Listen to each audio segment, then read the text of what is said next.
The wooden dhow rests in the still waters of the Persian Gulf an hour before first light, its single lateen sail furled against the mast and the stars still sharp overhead. Their light falls in a cool, steady powder across the deck, touching the coiled ropes, the folded nets, and the sleeping forms of the divers. You lie among them on a thin woven mat, with your head turned toward the open sky, hearing only the small lapping of water against the hull and the slow, deep breathing of the men around you. Some exhale with a faint whistle through the nose, others stir just enough to shift a shoulder or a knee, and then the breathing settles back into its long, even rhythm, as if the whole boat were drawing one collective breath. The air is cool and carries a faint scent of salt, wet timber, and something faintly sweet, like dried dates, stored below. You feel the slight dampness of the deck planks beneath your mat, the grain of the wood pressing faintly through the weave, and you let your hand rest there, palm open,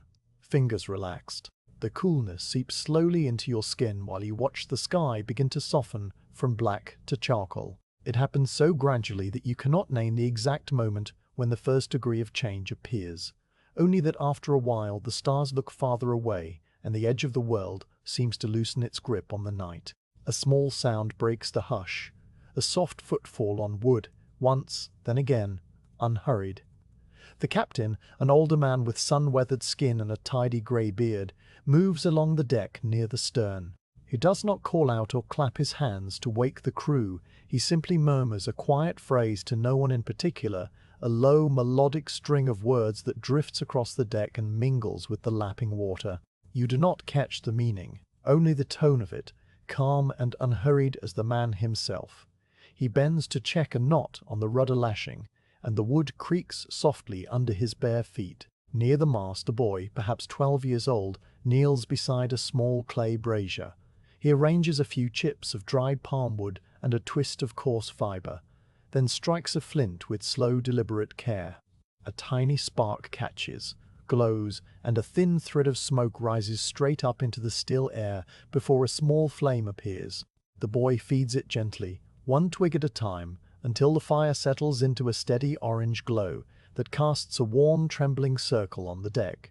He sets a blackened copper pot of water over the flame, and the metal begins to tick softly as it warms. You sit up slowly, rolling your shoulders, and feel the familiar stiffness in your back and hands, the lingering memory of yesterday's dives. Your joints release with a quiet pop, and you twist your neck first to one side, then the other, while taking a deeper breath that fills the bottom of your lungs and presses outward against your ribs. A thin cotton cloth lies bunched near your feet, and you pull it over your shoulders, letting it drape loosely across your chest and upper arms. The fabric is soft from many washings and still holds a trace of salt, a clean, dry salt that smells like sun-dried cloth. You lean your back against a low stack of folded nets and let your gaze wander over the familiar lines of the dhow. The hull planks, fitted edge to edge and stitched with oiled cord, show a dark patina near the waterline where countless gentle waves have kissed them. The mast rises from its step like the trunk of a smooth, pale tree, and the furled sail, tied in neat bundles along the yard, sways a few inches with each lazy rock of the boat. Everything is still, everything quiet, and yet there is a sense of something gathering, a day preparing to unfold without haste.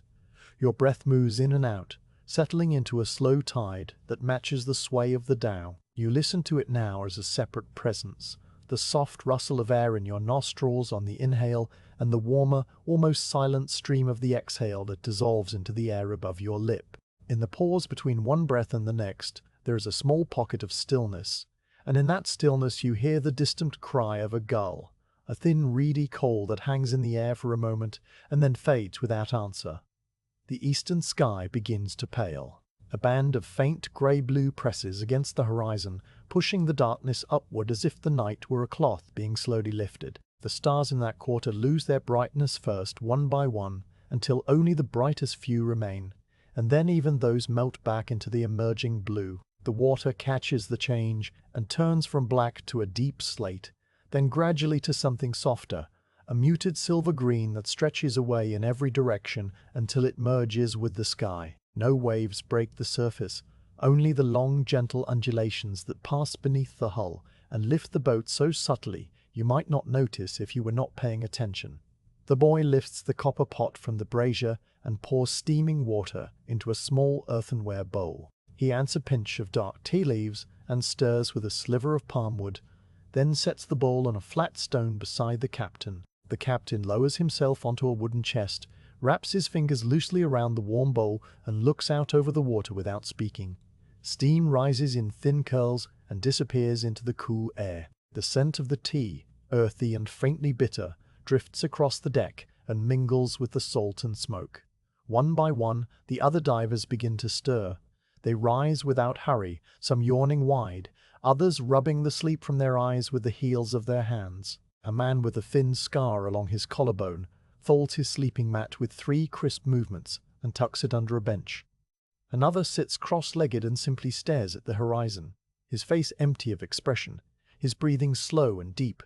No one speaks. There is no need. Each person moves through the small rituals of waking as they have done every morning for as long as memory reaches, and the quiet absorbs each small sound without disturbance. You lower yourself back down onto your elbows for a moment, then onto your back, keeping the cloth tucked around your shoulders.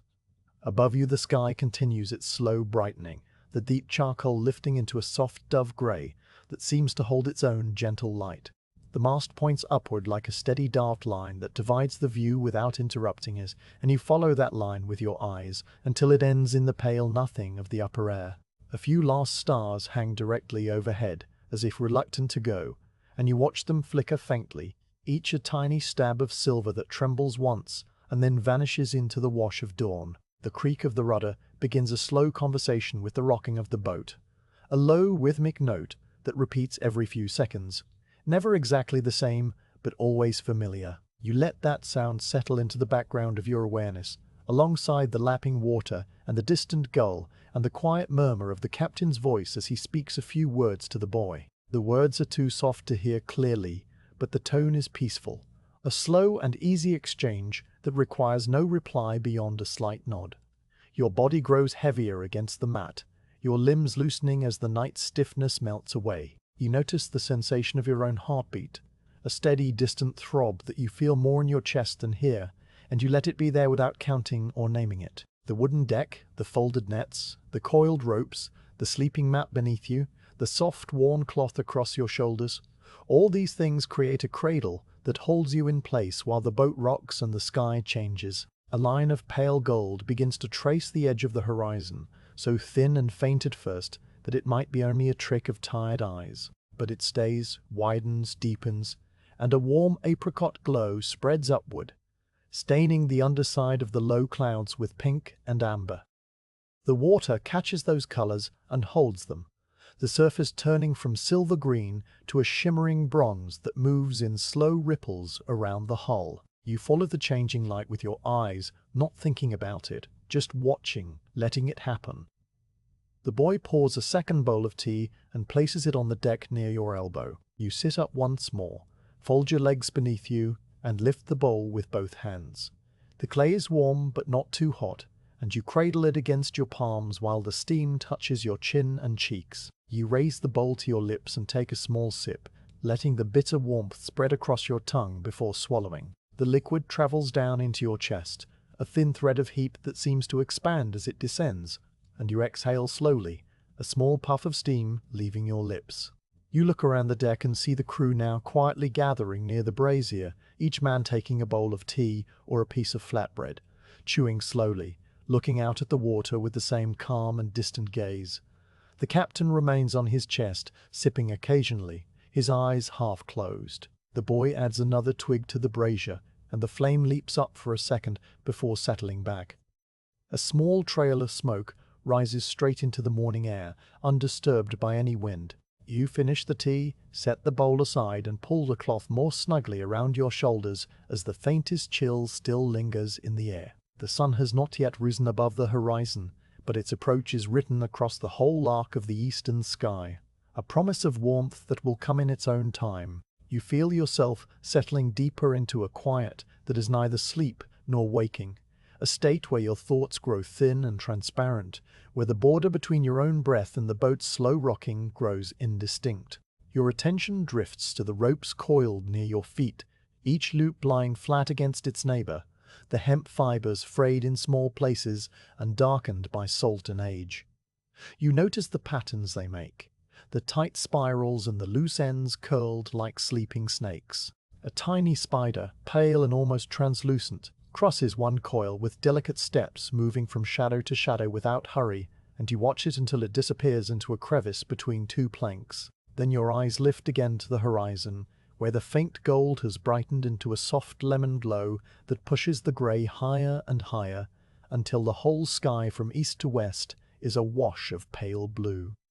Your breathing deepens without effort. Each inhale draws in the clean salt air and the faint smoky scent of the brazier and the distant green smell of the land somewhere beyond sight. Each exhale releases a little more of the tension you did not know you carried, the tiny knots in your neck and shoulders and jaw unwinding one fiber at a time. You feel the air move through you as though you were simply a part of the boat, another wooden piece that expands and contracts with the temperature, another surface that the wind touches and passes over. A slight breeze rises then, the first stir of air that can be called a wind, though it is still so gentle it barely moves the loose threads on your cloth. It comes from the west, pushing a faint coolness across the deck, and the Dhow answers by leaning just a little to one side, the timbers groaning in a low, soft voice. The captain opens his eyes fully, looks at the sky, looks at the water, and nods once to himself before taking another sip of his tea. The other divers pause in their chewing and also look up, reading the wind's message with the same automatic understanding, then return to their quiet breakfast. You lie back once more and let your hand rest on the damp wood beside the mat,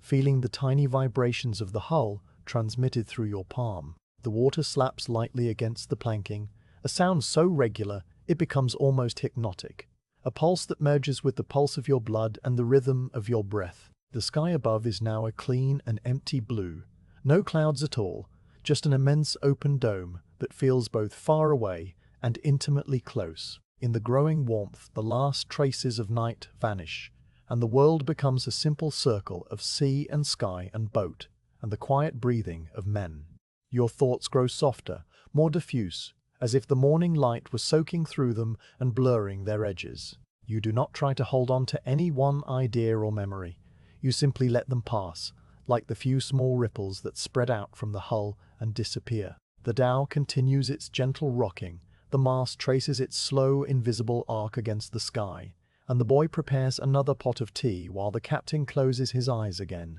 his empty bowl resting on his knee. The gull cries once more, farther away now, a single note that hangs in the warm air and then fades into the vast quiet of the Persian Gulf at dawn. You feel your own breath moving, falling into a pattern as old and steady as the sea itself, and you watch the day begin without any need to move or speak. After the light meal of flatbread and dates, you rise from the deck and move to the low wooden bench near the mast where your diving gear waits, each piece arranged in the same order as every other morning. A flat stone, smooth and grey, serves as the weight, and you lift it with both hands, feeling its familiar heft settle into your palms. A length of worn palm fiber rope passes through a hole drilled in the center of the stone, and you loop the rope twice around your waist, letting the stone hang against the small of your back, where its cool surface presses through the thin cloth. You tie the knot slowly, testing it with a gentle tug, then another, until it holds without slipping and without pinching the skin.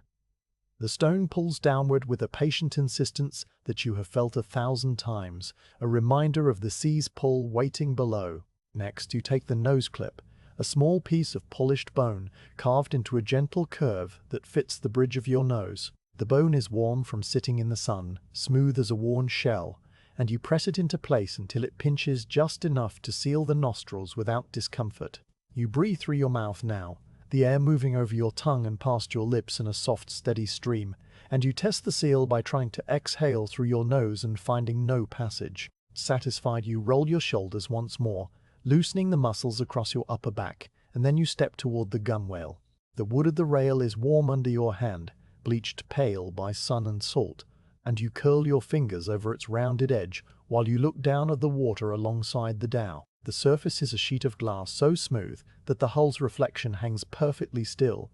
a dark twin of the boat pointing downward into the depths. The watercolor shifts as your eyes follow it away from the hull, Right below the shadow of the boat, it is a deep bottle green.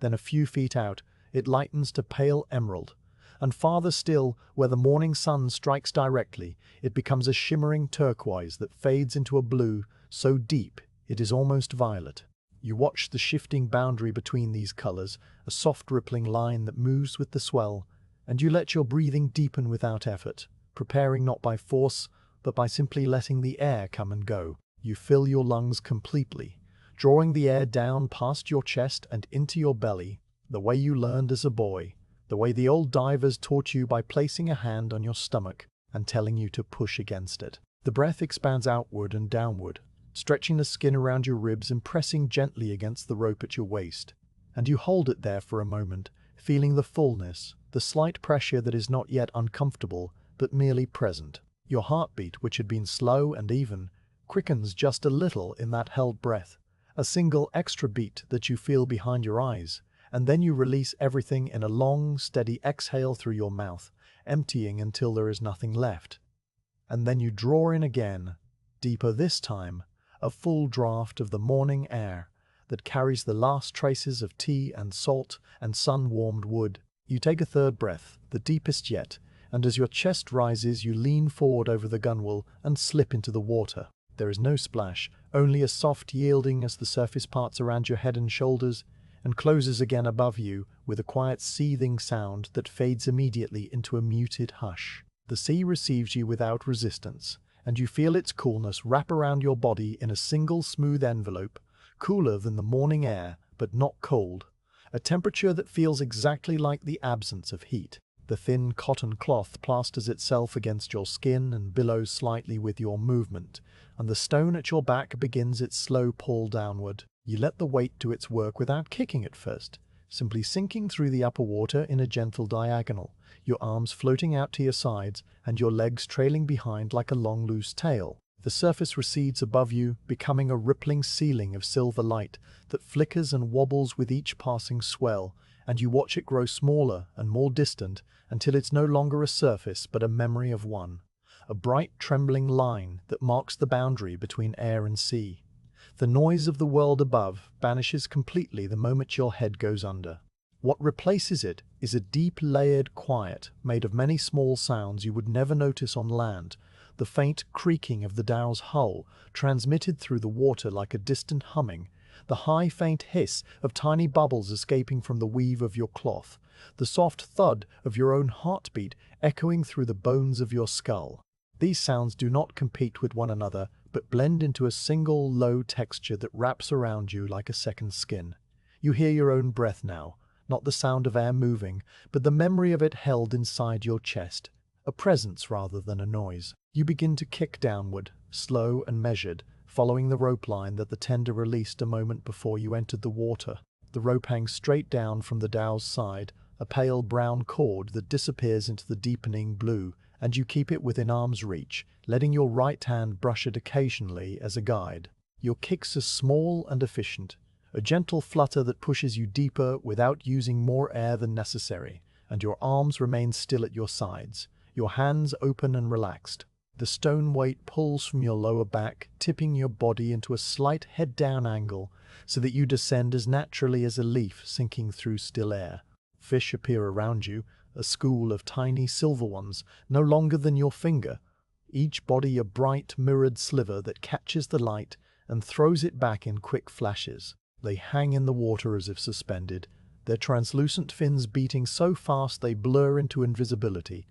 and as you pass through their midst they part without alarm, flowing around you like a river around a stone, and then rejoining behind you in the same seamless formation. You turn your head just slightly to watch them go, and the movement sends a slow ripple through the water that reaches them a moment later, making them shift a few inches to the left in perfect unison before resuming their quiet drifting. The school fades into the green distance, becoming first a cloud of shimmering dots, then a faint smudge, then nothing at all, swallowed by the immense volume of the sea. The light changes as you descend, not in sharp steps, but in a continuous softening. The bright turquoise of the upper water deepens into a richer aquamarine, then into a cool blue-green that reminds you of old glass, the kind found in the hands of traders who passed through the port. Your own skin looks different down here, paler and slightly grey, and when you lift your hand before your face, the colour seems leached away, as if the water were drawing the warmth from your flesh. You notice the fine hairs on your forearm standing out in tiny dark lines, each one swaying gently in the current you yourself create by moving downward. The rope beside you has darkened too, its pale brown turned to a deep umber, and the tiny fibers that stick out from its twists drift like the legs of a sleeping insect. The pressure begins to make itself known as a gentle tightness around your head, a sensation less like weight and more like the slow closing of a hand cupped around your ears. Your eardrums respond with a soft inward shift, and you pinch your nose through the clip, an automatic gesture you no longer think about, and push a small amount of air from your lungs into your nasal passages. There is a quiet pop, a tiny release, and the pressure equalizes, leaving behind only a vague sense of fullness. You swallow once, twice, and the last of the tightness dissolves, your hearing sharpening slightly so that the muffled hum of the Dhow's hull becomes a cleaner note, a steady low tone like a finger drawn around the rim of a wet glass. You continue downward, each kick carrying you a few feet deeper, and the blue around you deepens into indigo. The colour is so rich now that it seems to have texture, a velvety darkness that presses in from all sides yet remains completely transparent. Looking up, the surface is a pale silver disc, no larger than a dinner plate, wobbling and warping as the swells pass over it. Looking down, there is only a gradient of deepening blue that fades into a darkness your eyes cannot penetrate,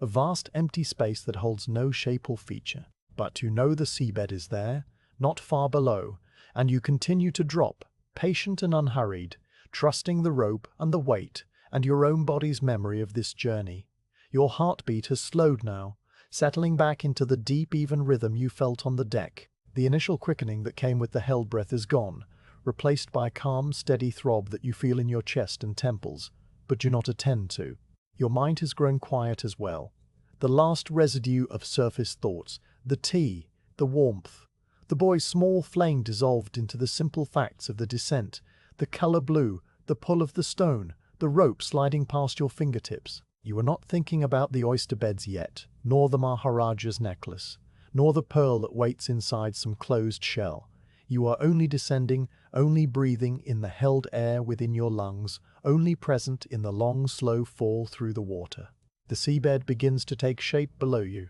emerging from the indigo darkness as a wide, pale plain of sand that stretches away in all directions until it fades into the blue haze. It looks smooth from here, an unbroken expanse of soft beige, but as you draw closer, you see the subtle ripples running across it in long, parallel lines, the marks of currents that passed hours or days ago and left their signature in the sand. Small dark dots resolve into clusters of oysters, each clump clinging to a low limestone outcrop or a scatter of rocks half buried in the sediment. The rocks themselves are grey and rounded, covered in a fine film of darker growth, and they cast faint shadows that stretch out along the sand, thin grey fingers pointing away from the unseen sun. You angle your body slightly, spreading your arms to slow your descent, and the stone at your back adjusts its pull, bringing your feet downward until you are almost vertical. The final few feet pass slowly, your legs bending to absorb the landing, and then the balls of your feet touch the sand with a softness that stirs only the faintest puff of white. The particles rise around your ankles in a slow cloud, each grain catching the dim light and gleaming for a second before settling back into place. You stand on the seabed, the rope hanging loose beside you, and the stone weight rests against your lower back with a steady pressure that keeps you grounded while your body sways slightly in the gentle current. The sand beneath your feet is cool and fine, and you flex your toes against it, feeling the give of the sediment, the tiny shells and fragments of coral that make a faint crunching sound under your weight. Around you the seabed stretches in its quiet immensity, a landscape of soft curves and muted colors. The oyster clusters lie scattered across the plain like dark shrubs in a desert, and a few small fish, different from the silver school above, hover near the rocks. Their bodies a dusky brown that blends perfectly with the shadows. One of them, a little round fish with large watchful eyes, turns to face you for a moment, its fins waving in tiny rapid motions, and then it drifts backward into a crevice and disappears. Time feels different down here, no longer measured by the arc of the sun or the calls of gulls or the endless small tasks of the deck. Down here, time is measured by the slow burn of oxygen in your chest, a gradual transformation that you feel not as urgency but as a gentle awareness of the air you hold becoming something else inside you. Your lungs still feel full, still comfortably expanded, but you know that the body is using the air, drawing out what it needs, and leaving behind a warmth that spreads through your torso. You do not count the seconds or minutes. You simply feel the quiet presence of the held breath, a companion that will tell you when it is time to rise. Your shadow stretches across the sand in front of you, a dark elongated shape that moves with the slow tilting of the surface light. The sun above, though distant and filtered through many fathoms of water, still finds its way down here as a pale diffused glow,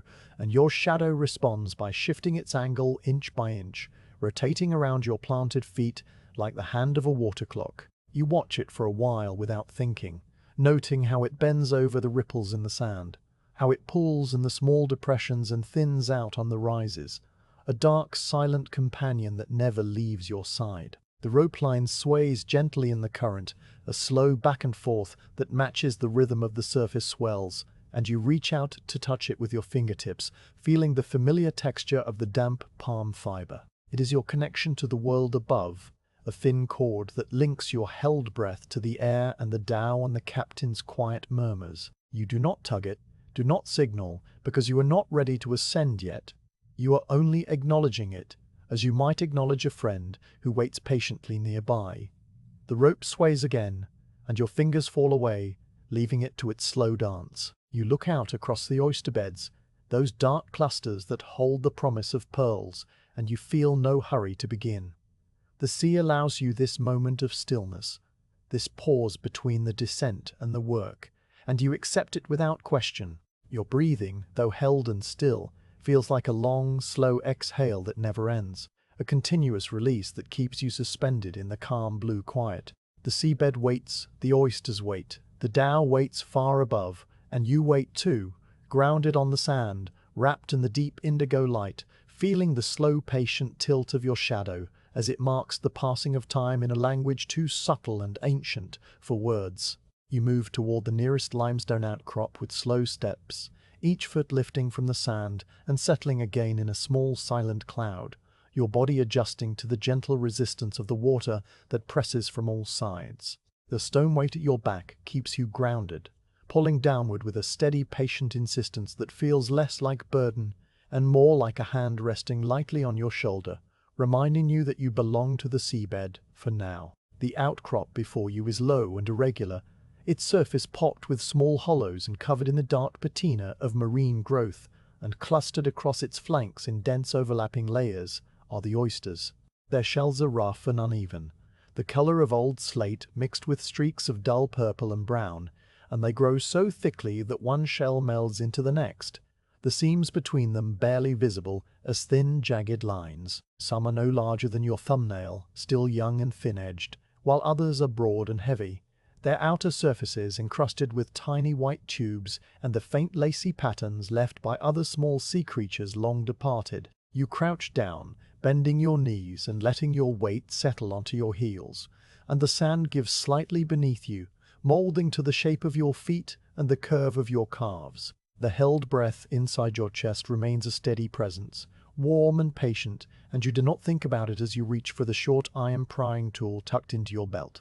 The tool is simple, a flat bar of dark iron about the length of your forearm, with one end curved into a shallow hook and the other wrapped in a strip of worn leather for grip. You have held this same tool for years, and your hand knows its weight and balance as intimately as it knows the shape of a cup or the texture of a rope. You position the hooked end at the base of the first oyster, slipping it between the shell's rough edge and the limestone, and you apply a slow, even pressure, not forcing but levering gently. The oyster resists for a moment, held fast by its byssus threads, those fine silky fibers that anchor it to the rock with a strength out of all proportion to their size. You feel the faint vibration of the threads stretching, a tiny tremor transmitted at the iron bar and into your palm, and then with a soft crunch that you sense more through your bones than hear with your ears, the threads release and the oyster comes free. You lift it away and place it into the woven basket tied at your hip, where it settles against the damp palm fibers with a muted click. The basket hangs from a cord around your waist, its wide mouth open and waiting, and you let the oyster drop inside before turning back to the rock. Your hand finds the next oyster without thought, the hook slipping under its rim, and you repeat the motion with the same unhurried care, feeling the slight variation in resistance as each shell yields, some more stubborn than others, but none beyond the gentle persuasion of the iron. The business threads snap softly, one after another, a series of tiny releases that you register only as a subtle rhythm beneath the broader quiet of the sea. Your fingers, wrapped around the leather grip, adjust their pressure automatically, tightening a little when the oyster is large and well anchored, loosening when it is small and comes away easily. The motion becomes a loop, a slow cycle of reach and lever and lift and place, and you settle into it as you might settle into the rocking of the Dhow on a calm night. Around you the seabed remains still and silent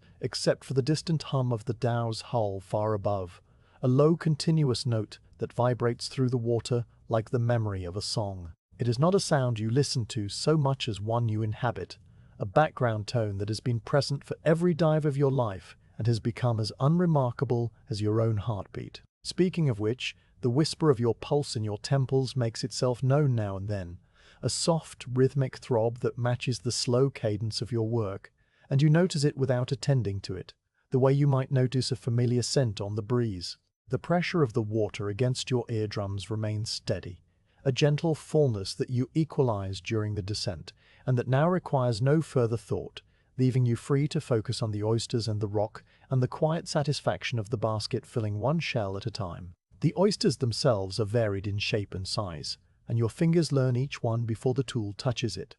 Some are round and smooth-backed, their shells worn down by currents that have scoured them for years, while others are spiky and irregular, their edges sharp with fresh growth. A few are covered in a fine silt that puffs away when you disturb them, a tiny brown cloud that drifts upward and vanishes into the blue. You encounter an oyster that has grown around a small pebble, incorporating it into the shell, and you pause for just a moment to run your thumb over the smooth embedded stone before working it free. Another oyster sits in a crevice so narrow that you have to approach it from the side, twisting your wrist to get the hook in place, and the water resistance makes the motion slow and deliberate, as if the sea itself is asking you to be patient. You are patient. You have always been patient, and the oyster comes away just like the others, joining its companions in the basket. The basket grows heavier by imperceptible degrees. At first its weight was barely noticeable, a slight sway at your hip that you could ignore,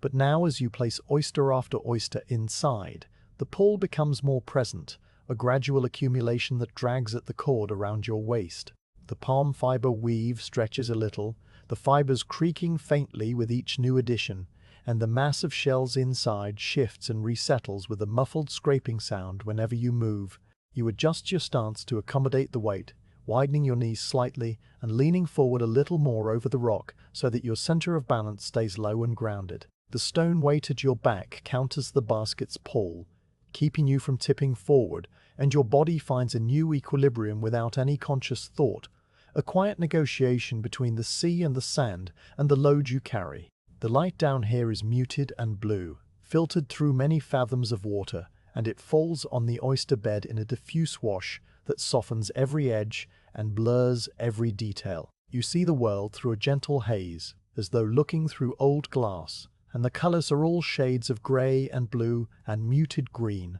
with only occasional flashes of something brighter when a small fish passes or a beam of sunlight angles through a gap in the surface swells. Your own hands look pale and ghostly, the skin slightly puckered from the water, and the iron tool gleams dully each time you lift it. The shadows on the seabed have shifted since you began, moving in their slow water clock rotation, and you notice that your own shadow now falls to your left instead of directly ahead. A silent indication that time is passing, but you do not count it or measure it. You only note the change and then return your eyes to the rock. You shift a few paces to the left, moving with careful, shuffling steps that do not stir up the sand more than necessary, and you settle before a new clump of oysters attached to a different section of the outcrop. This cluster is older, with shells the size of your palm, their surfaces thick and craggy, layered with years of accumulated growth. Barnacles have colonized some of them, their tiny white cones clustered together like a miniature village, and a small sea anemone waves its pale tentacles from a crevice between two shells, its body a translucent green that glows faintly in the dim light. You work around these small lives without disturbing them more than you must, slipping the hook into gaps where the shell meets the rock and leaving the anemone to its slow swaying. The oysters come away with a deeper crunch, their larger byssus threads offering more resistance. And when you hold each one in your hand for a moment before placing it in the basket, you feel the solid weight of it, the potential hidden inside the rough closed shell. Your mind drifts as you work, entering a calm and wordless state where nothing exists except the next shell, the next breath held, and the cool weight of the water around you. The boundary between your body and the sea grows indistinct. Your skin feels like a porous membrane through which the ocean flows, and your movements become an extension of the slow currents that move across the seabed. The held breath in your chest is no longer a separate thing, but a part of this larger rhythm, a warmth that radiates from your core and mingles with the coolness pressing in from outside. There is no urgency in this state, no desire for anything other than the continuation of this quiet, repetitive work. The feel of the iron in your hand, the sight of the rough shells, the sound of your pulse keeping time with the distant hum of the Dhow. Your fingers move with an automatic care born of thousands of repetitions, and you trust them completely, letting them work while your awareness floats somewhere just above, watching without judgment. Occasionally you pause between oysters, straightening your back for a moment and letting your eyes drift across the underwater landscape. The sand plain stretches away on all sides, its surface marked by the same long ripples you noticed during the descent, and beyond the immediate circle of your work, the seabed fades into a blue haze, where shapes become uncertain. A distant rock formation rises from the sand like a low, dark island, its flanks dotted with more oysters, waiting for some future dive. And a school of small fish moves across it, their bodies a flickering curtain of silver that turns and turns again in perfect coordination before vanishing into the deeper blue. A single larger fish, perhaps the length of your arm, cruises slowly past the outcrop, its scales a muted bronze, its eyes fixed on something you cannot see. It pays you no attention, drifting by with a few lazy sweeps of its tail, and then it too is gone, swallowed by the haze. You watch these things without thought, simply receiving them, and then you bend back to the rock and continue. The basket at your hip is now noticeably heavy, pulling the cord taut against your waist, and the mass of oysters inside has grown to the point where you can feel their collective weight shifting with each small movement you make. The shells scrape against one another with a dry, tumbling sound that the water muffles but does not entirely silence, a sound like distant pebbles rolling on a beach. You have gathered perhaps 24 oysters by now, perhaps a few more. You do not count them, because counting would require a kind of attention that does not belong in this wordless state. You simply know from the heft of the basket and the amount of rock still untouched that you have done enough for one dive,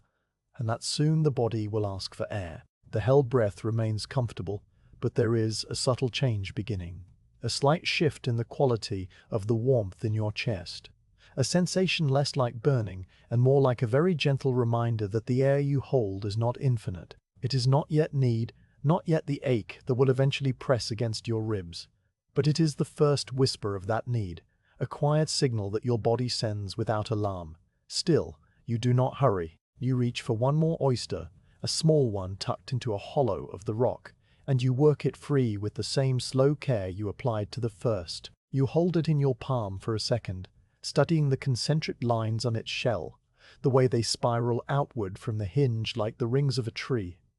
And then you let it drop into the basket, where it finds its place among the others. You tuck the prying tool back into your belt, wipe your palm absently on your thigh, and look up toward the distant silver disk of the surface. The light up there is still bright, the sun still high enough to send its rays probing down through the water in long slanting columns that shift and dance with the swells. The rope line hangs a few feet away, still swaying in its slow, patient rhythm, still connecting you to the air and the Dhow and the captain's quiet voice. You know that in a moment you will reach for it, pull once to signal the tender, and begin the slow ascent into the lighter blue. But for now, You remain crouched on the seabed, the basket heavy at your side, the held breath a steady warmth in your core, your mind still floating in that calm and wordless place, where the only things that exist are the next oyster and the next breath and the cool, eternal embrace of the sea. The first subtle ache of need does not announce itself as pain, but as a quiet warmth in the center of your chest, a very gentle shift in the quality of the held breath that you have carried through the entire dive. It is not yet urgency, not yet the pressing demand that will eventually tighten around your ribs like a slow hand closing.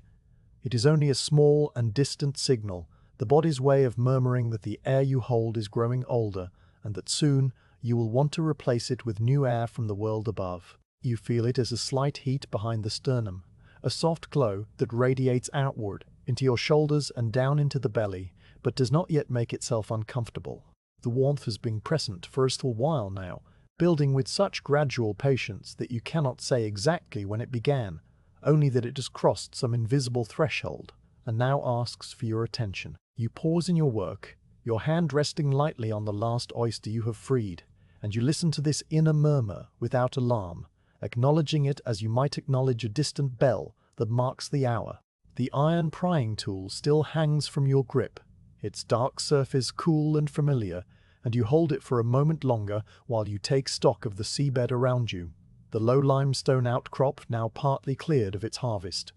the remaining oysters still clinging to the rock in their rough, dark clusters, the basket at your hip heavy and full with the day's gathering. The sand at your feet bears the faint impressions of your movements, slight depressions where your knees pressed and shallow furrows where you shuffled sideways, and these marks will be gone within an hour, erased by the gentle currents that move across the bottom in slow, patient sweeps. You look at all of this without hurry, letting your gaze travel over the small world you have inhabited for the past span of time, and then you tuck the prying tool carefully into your belt, fitting it against your hip so that the curved end hooks over the leather wrap and holds fast. The tool settles into its resting place with a soft metallic click that the water swallows almost before it can reach your ears. Now you turn your attention to the rope line that has been your companion throughout the dive, hanging a few feet away in its slow, endless sway, its pale brown fibers catching the dim blue light as they move. You reach for it with an unhurried hand, stretching your arm through the water that resists with its usual gentle pressure, and your fingers close around the damp palm fiber cord. The rope feels familiar and reassuring in your grip, its surface slightly rough with age and salt, the individual strands pressing against your palm in a pattern you know by heart. You pause with your hand on the rope, still crouched on the seabed, and you allow yourself one final look around the underwater landscape that has held you so quietly for this portion of the day. A small brown fish with large watchful eyes still hovers near the base of the rock, its fins moving in tiny rapid waves that keep it perfectly still in the water, and it watches you with an expression that is neither fear nor curiosity, but simply a calm and wordless presence. The sand ripples run away into the blue haze in long parallel lines that look like the tracks of some vast and gentle creature, and the distant rock formation still rises from the plain, its dark shape softened by the water's filtered light. The surface far above shimmers as a wavering silver disk, impossibly distant, yet connected to you by this thin rope that now rests in your hand, and the hull of the dhow is a dark oblong shape floating at the center of that disk, a shadow that moves slightly with the swells. You take all of this in with a single slow look, not cataloguing or naming, but simply receiving, and then you pull once on the rope, a single firm tug that travels up the line, passing from your hand through the water and up to the hands of the tender waiting on the deck far above. The rope jerks gently in response, a brief acknowledgement that your signal has been felt, and then it goes slack again, swaying as before. You release the line and let your hand fall back to your side while you prepare for the ascent. The stone weight at your back still presses downward with its steady, patient pull, but now you will move against that pull instead of yielding to it, and you gather yourself for the push that will begin your rise. You bend your knees a little deeper, feeling your heels sink slightly into the fine sand as you coil your legs beneath you, and you draw your arms in toward your body, tucking your elbows against your ribs and letting your hands float loosely before your chest. The basket at your hip hangs heavy, and you adjust your balance so that its weight does not tip you sideways, finding a center that is stable and symmetrical before you commit to the movement. Your held breath still sits warm in your chest. The quiet ache now a little more present, but still far from any real discomfort. And you take a moment to feel the fullness of it, the way your lungs press gently outward against your ribs,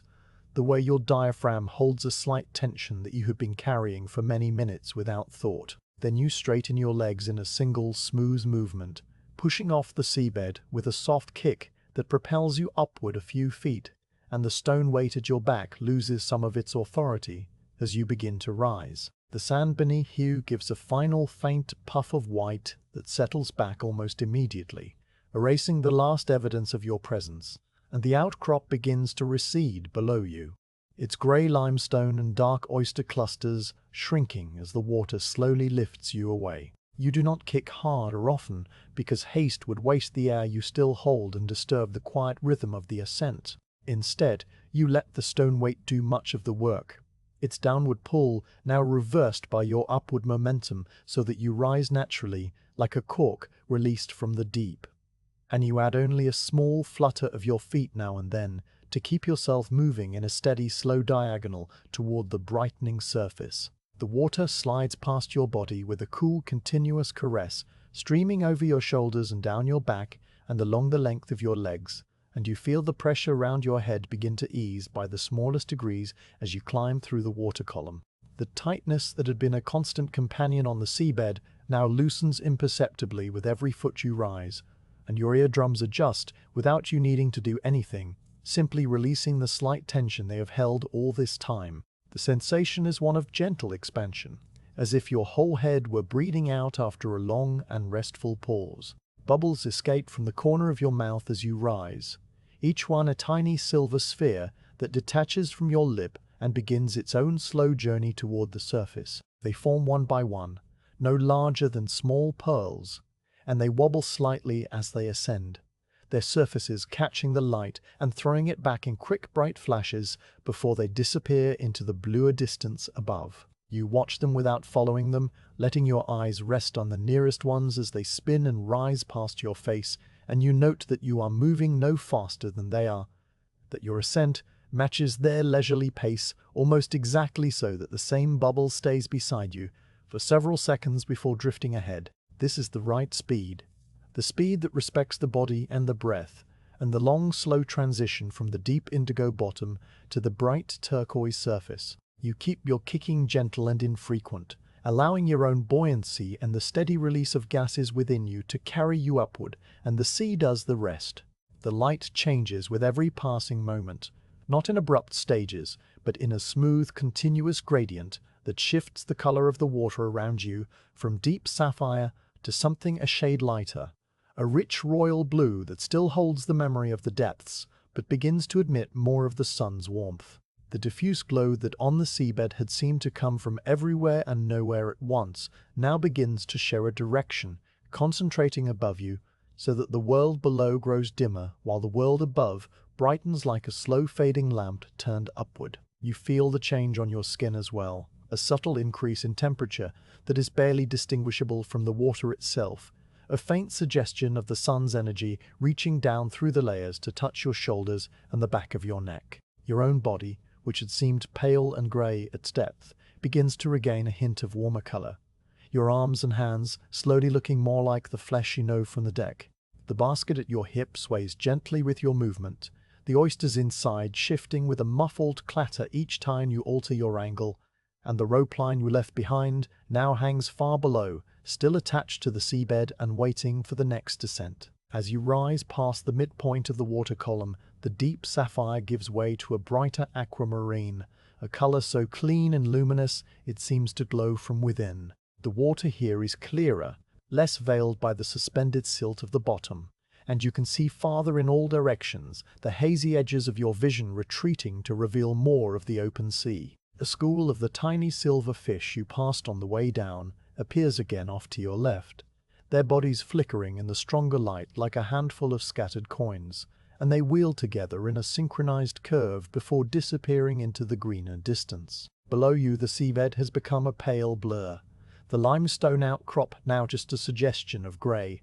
the sand plain, a broad wash of beige that fades into the dark. Above you, the surface is no longer a distant disk, but a broad shimmering ceiling that stretches from horizon to horizon, its underside rippling with the constant motion of the swells, and the Dhow's hull is now a clear, dark shape, its curved planking and the long line of its keel visible in silhouette against the bright water beyond. You can even make out the tender's shadow leaning over the gunwale, a small dark figure that moves slowly back and forth as he waits for your head to appear. Your body grows lighter with each small flutter of your feet, a sensation that begins as a vague easing of the stone's pull and gradually becomes a distinct feeling of weightlessness, as if the sea were slowly letting go of you after holding you close for all this time. The stone weight still hangs at your back, but its pull diminishes with every foot you climb, and you find yourself needing to kick less and less as your own natural buoyancy takes over. Your arms, which you had kept tucked, now drift outward of their own accord, floating up until they are level with your shoulders. Your palms turn toward the surface as if in a gesture of quiet offering. Your legs trail behind you, straight and relaxed, and your whole body forms a loose cross in the water, ascending without effort now, carried by the combined forces of your own air-filled lungs and the thinning pressure and the simple pull of the world above. You feel almost as though you are being breathed upward, drawn by the same great rhythm that moves the tides and the currents and the endless cycle of the sea. You turn your face upward toward the wobbling mirror of the surface, and your eyes fix on that bright trembling line that marks the boundary between the water and the air. It dances and shimmers with the motion of the swells, breaking the sunlight into 1,000 shifting fragments that slide across the underside of the surface like liquid gold. The sound of the world above begins to creep back into your awareness now, a distant lapping that grows louder by degrees, the creak of the Dhow's mast transmitting through the water, the muffled murmur of a voice calling something to someone else. These sounds are still subdued, still filtered through the water's blanket, but they are clearer than they were at the bottom, and they pull you toward them with a quiet welcome. The ache in your chest has grown a little more insistent, a distinct warmth now that spreads from your sternum outward into your ribs and up into your throat. And you know with calm certainty that the time for holding is nearly over and the time for breathing is about to begin. There is no fear in this knowledge, no rush of urgency, only a recognition as steady and familiar as the recognition that the sun will set or the tide will turn. The final few feet pass slowly, the water growing clearer and brighter until you can see individual sparkles of sunlight refracting through the surface like tiny stars caught in a glass, and then your head breaks through into the air with a soft rush of parting water that falls away from your face and hair in a thin sheet. The transition is so smooth that it feels less like breaching a barrier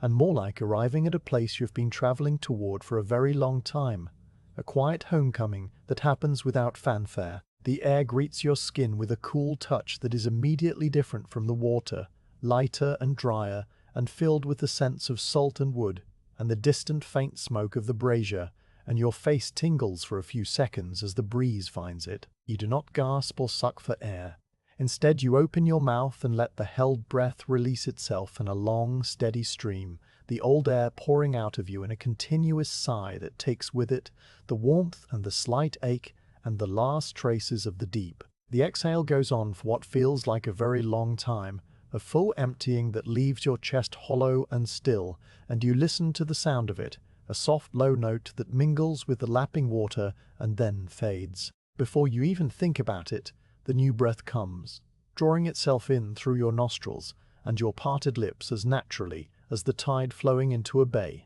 It fills you from the bottom of your lungs to the top, a clean, cool rush that spreads downward through your windpipe and into your chest, expanding your ribs and pressing your belly outward against the rope and the stone weight. The air tastes of salt and sunlight and the faint bitterness of the tea you drank hours ago, and it carries with it a sense of renewal so complete that your whole body seems to wake from a long and peaceful trance. You feel the oxygen moving into your blood, traveling through the branching passages of your lungs into the tiny vessels that carry it to every corner of your frame, and you feel the dull warmth in your limbs replaced by a fresher energy that is still very soft and quiet, but undeniably present. Your head clears, the slight fog that had gathered at the edges of your awareness lifting like morning mist, and the colors of the world above seem suddenly more vivid. The sky an immense pale blue, the sky an immense pale blue, the Dhow's wood, a rich warm brown, the captain's white shirt, a bright point of light against the deck. You take a second breath, and a third, each one deep and slow and unhurried, and with each inhale you feel more firmly anchored to the surface world. You roll onto your back without any particular effort, letting the water take your weight while you spread your arms wide and tilt your chin toward the sky. The stone at your back still hangs there, but now the water holds it up instead of pulling it down, and it rests against your spine with a pressure so light it is almost an absence. Your legs float up until your toes break the surface, and you lie there suspended between water and air, your chest rising and falling in a slow, steady rhythm that matches the gentle swell of the sea. The basket of oysters bobs at your hip, its weight partially buoyed by the water still trapped among the shells, and the cord around your waist feels loose and comfortable.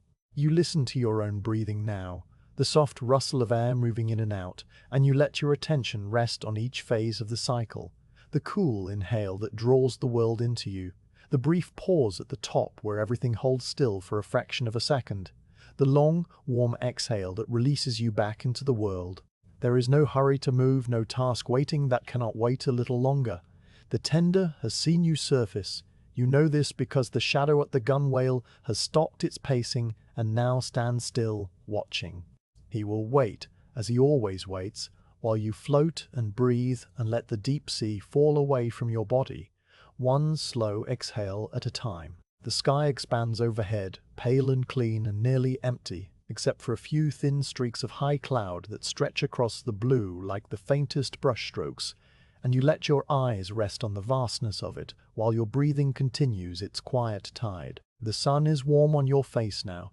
not hot but pleasant, a gentle heat that dries the salt water on your cheeks and forehead and leaves behind a faint tightness that you will wash off later. A gull calls somewhere out of sight, its voice a thin reedy cry that hangs in the air for a moment and then fades, and the water laps against your ears with a soft liquid sound that seems to say nothing at all and everything at once. Your heartbeat, which had been a quiet presence throughout the dive, now settles back into its surface rhythm, a little quicker than on the seabed, but still calm, still steady. You close your eyes for a moment and simply float, and the feeling of the water holding you is so complete that it becomes indistinguishable from the feeling of your own breathing, as if the sea itself were inhaling and exhaling through your body. After a time, without opening your eyes, you let one arm drift down to your side and feel for the basket, touching the rough edges of the topmost oyster shell with your fingertips.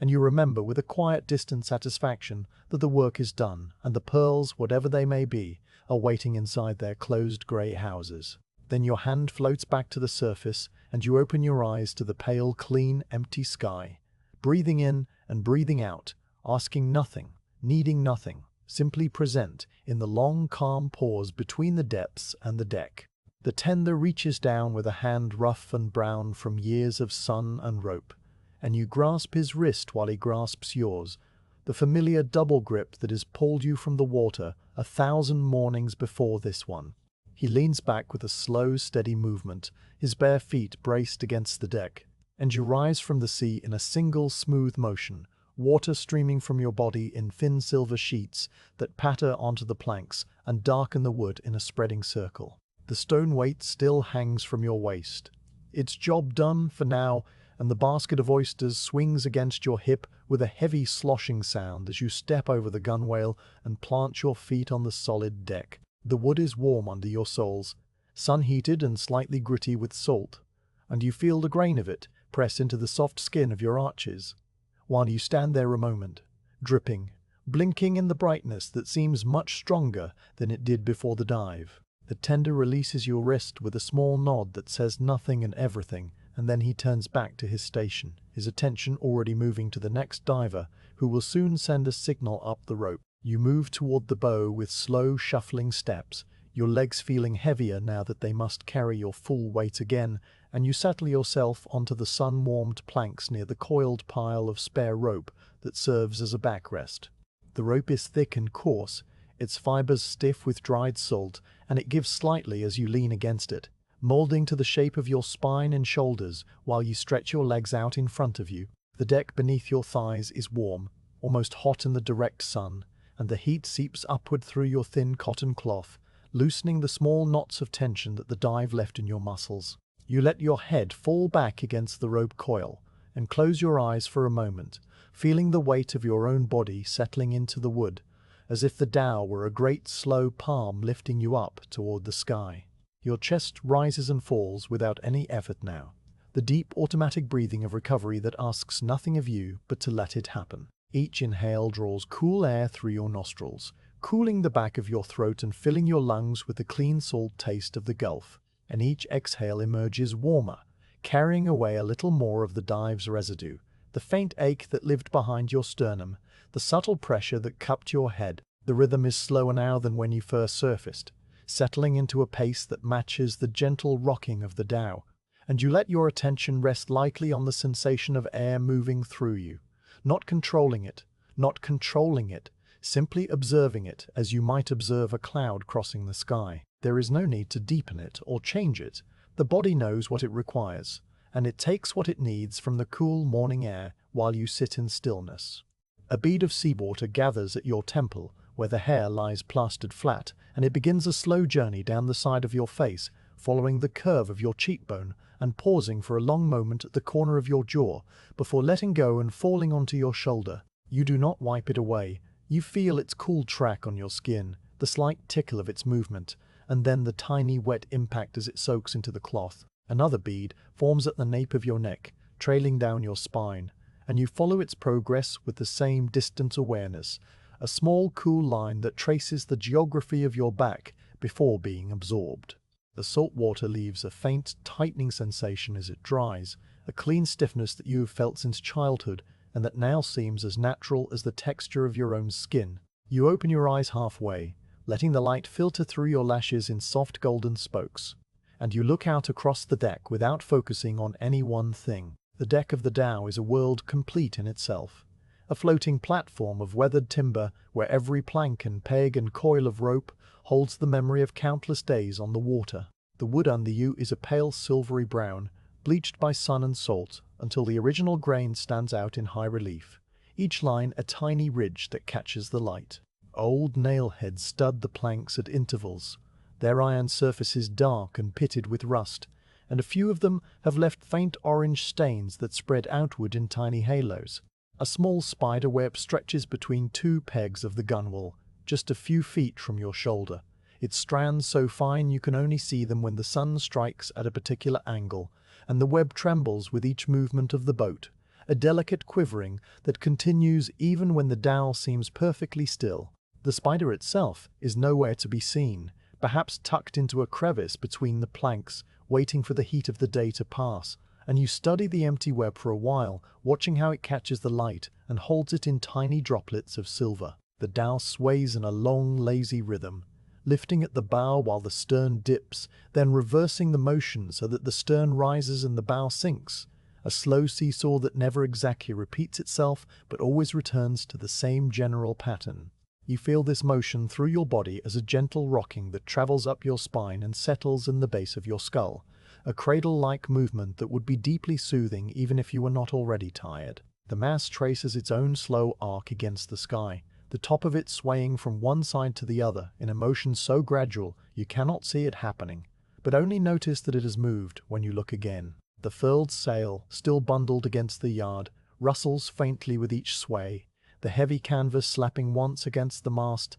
and then falling still. These sounds are so familiar that you do not hear them as separate noises, but as parts of the Dhow's breathing, the long, slow respiration of wood and rope and cloth. Your body continues to dry in the sun, the water evaporating from your skin in an invisible mist that leaves behind a faint white pattern of salt. You notice this pattern on your forearm, a delicate tracing of tiny crystalline lines that follow the creases of your wrist and the fine hairs of your arm, like the map of some miniature river system. You lift your hand and turn it over, studying the way the salt catches the light, a dusting of tiny bright points that glitter for a second before fading as the last moisture departs. The skin beneath is smooth and slightly tight, and when you run one finger over it, the salt comes away as a fine powder that you rub between your thumb and forefinger until it disappears. Your other arm bears the same pattern, and your legs, and you know without looking that your back and shoulders are similarly traced. A temporary geography written by the sea and now slowly erased by the sun. The captain remains at his station near the stern, sitting on the same wooden chest where he took his morning tea, and his posture has not changed in all the time you have been in the water. His back is straight, but not stiff. His hands rest loosely on his knees, and his eyes move slowly across the horizon, as if reading a text written in the thin line where sea meets sky. He does not speak, does not gesture, does not seem to require anything at all from the world beyond the simple fact of his presence on this boat. The boy who made the tea sits nearby on a folded square of canvas, his legs drawn up and his arms wrapped around his shins, watching the captain with a quiet attention that asks no questions. The other divers who have surfaced sit or lie at various points across the deck, some with their eyes closed, some gazing out at the water, all of them breathing in the same slow post-dive rhythm, and no one feels the need to fill the silence with words. The quiet on the Dhow is not an empty quiet, but a full one, a presence that wraps around each person like an extra layer of shade. Your breathing has now settled into a depth and pace so steady that you can almost forget it entirely, the inhale and exhale occurring without your awareness until something, a slight catch in the throat or a passing thought, brings it back to your attention. When you do notice it again, you feel how the air moves in a long, smooth stream from your nostrils down into the deepest part of your lungs, expanding your belly against the damp cloth, and then reverses course just as smoothly, leaving you slightly emptier than before. There is a brief pause at the bottom of each exhale, a tiny pocket of stillness where nothing moves and no sound occurs, and in that pause you feel your heart beat as a distant soft thump that you notice more in your chest than in your ears. Then the inhale begins again, and the cycle repeats, and you let it repeat without interference, a witness to your own body's wisdom. The sun climbs higher by imperceptible degrees, and the shadows on the deck shift accordingly, the mast's shadow shortening as noon approaches, the coil of roach shadow creeping inch by inch across the planks toward your thigh. A fly lands on your knee, its body a tiny iridescent green that flashes in the sunlight, and it sits there for a long moment, rubbing its front legs together in a rapid blur of motion before lifting off and buzzing away over the gunwale. The warmth of the deck has increased by a small amount, still pleasant, but carrying the promise of the midday heat that will arrive later. And you shift slightly so that your shoulder blade presses against a cooler section of the rope coil, a spot that has lain in shadow until just recently. The adjustment is minor, a small rearrangement of weight and limb, and you settle back into stillness as easily as you left it. The basket of oysters sits on the deck a few feet away where you placed it after climbing aboard, its palm fiber sides bulging with the weight of the shells inside. A small pool of seawater has collected on the planks beneath it, seeping out through the weave, and the pool trembles with each sway of the Dhow, catching the sunlight and reflecting it onto the underside of the gunwale as a dancing patch of light. The oysters themselves are silent, now, closed tight against the air, their rough grey shells hiding whatever they may contain, and you look at them without any particular curiosity, knowing that the sorting will come later and that whatever pearls lie inside will reveal themselves in their own time. For now the basket is simply a basket, a container of work completed, and you let your gaze move past it to the water beyond the rail. The sea, in the full morning light, is a shade of blue that defies any simple name, a color that shifts from turquoise near the hull to a deeper azure farther out, and then to a pale silvery blue at the horizon. The surface is still calm, the same long gentle swells that have been running all morning, and a few patches of darker water mark where a breeze touches down for a moment before lifting away. A distant Dhow smaller than your own moves slowly across the horizon, with its sail full and white, a tiny triangle of brightness that crawls from left to right at a pace too slow to measure. You watch it idly, the way you might watch a cloud, and your mind makes no story about where it is going or what it carries. It is simply a shape on the water, and then after a while it is gone, having passed behind a swell or simply moved too far to see. Your attention returns to the deck and the immediate world of wood and rope and breath. You become aware of a faint sound that you have been hearing without noticing, a soft rhythmic creaking that comes from the base of the mast with each rock of the boat. It is a low note, almost musical, the sound like a door opening very slowly in an empty house, and it repeats at intervals of a few seconds, never exactly the same pitch, but always within the same narrow range. The sound is produced by the mast step, the wooden socket that holds the base of the mast against the keel, and the slight friction of the wood shifting against wood as the dhow sways. You have heard this sound every day for years, and it has become so much a part of the background that you only notice it now, because you have dropped into a state of attention so quiet that even the most familiar things appear new. You listen to it for a while, counting the creaks without meaning to, and then your attention drifts again, settling this time on the sensation of the sun on your closed eyelids. Your eyes have fallen shut, not because you are sleeping, but because the light is bright and the warmth is pleasant, and closing them feels like the most natural thing in the world. Behind your lids there is a soft red glow, the color of light filtered through blood, and it pulses faintly with each beat of your heart, brightening on the inhale and dimming on the exhale. You watch this inner color without watching it, letting it drift and shift, and you feel the weight of your head growing heavier against the rope coil, the muscles of your neck loosening until your chin drops slightly toward your chest. Your breathing continues its deep even tide, and you imagine, or perhaps you do not imagine but simply feel, that the dhow is breathing with you, its wooden lungs expanding and contracting in the same slow rhythm, a shared respiration that connects you to the boat and the sea and the sky. A small sound reaches you from the stern, the captain clearing his throat softly, a single low note that is gone almost before it arrives. You do not open your eyes or lift your head, but you note the sound and let it pass. A moment later, the boy's bare feet pad across the deck, a light, quick rhythm that goes from the brazier to the gunwale and stops. There is a small splash, the sound of a clay cup being rinsed in the sea, and then the feet pad back and the captain murmurs something too low to catch, and the boy murmurs something in return, and the quiet returns. These small exchanges do not disturb the stillness. They are part of it, threads woven into the larger fabric of the morning, and you receive them as you receive everything else, without clinging and without pushing away. Your hand, which has been resting on your thigh, begins to trace an absent-minded pattern on the cloth, your forefinger drawing slow circles that overlap and intersect without any plan or direction. You feel the texture of the damp cotton under your fingertip, the slight roughness where salt has dried into the weave, the softer patches where the fabric has been worn thin by many washings. The motion is soothing in its meaninglessness, a gentle occupation for a hand that has nothing else to do, and you continue it for a while without thinking about it, letting the circles grow larger and smaller, faster and slower as the impulse takes them. After some minutes the movement stills, your hand coming to rest palm down on your leg, and you sit in a complete stillness that feels less like an absence of motion and more like a different kind of motion,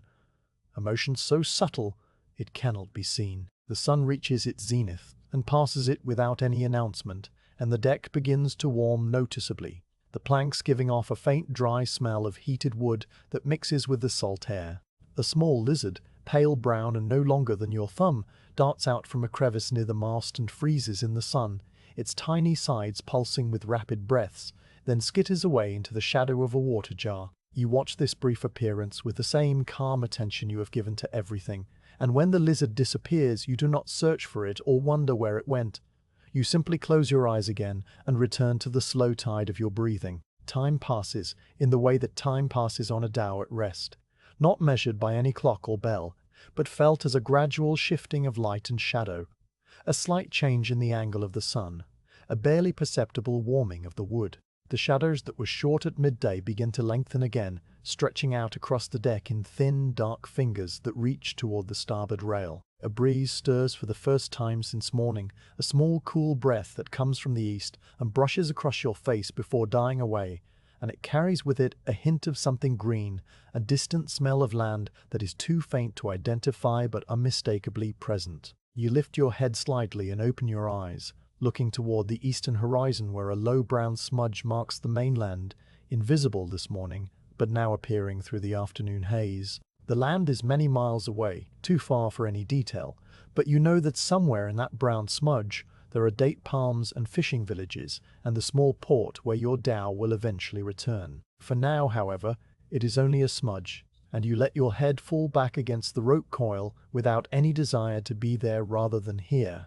Your breathing continues, deep and even and slow, and you feel that you could sit in this exact spot for the rest of the day without any need to move or speak or do anything at all. The dive is behind you. The sorting of the oysters is still ahead, and in between there is this quiet interval, this long, slow pause on the deck of the Dhow where nothing is required and everything is allowed. The sea rocks the boat rocks you, and you rock with the boat in a cycle that has no beginning and no end, a circle of motion and stillness and breath that holds you gently in its center while the afternoon unfolds across the vast and tranquil gulf. The divers rise from their resting places as the sun passes its highest point and begins the slow descent toward the western horizon, moving without any signal from the captain, but all at roughly the same moment, as if an invisible bell had rung beneath the water. They stretch their arms and roll their shoulders, some yawning wide enough to show the gaps in their back teeth, and then they gather in a loose circle on the open deck near the main hatch,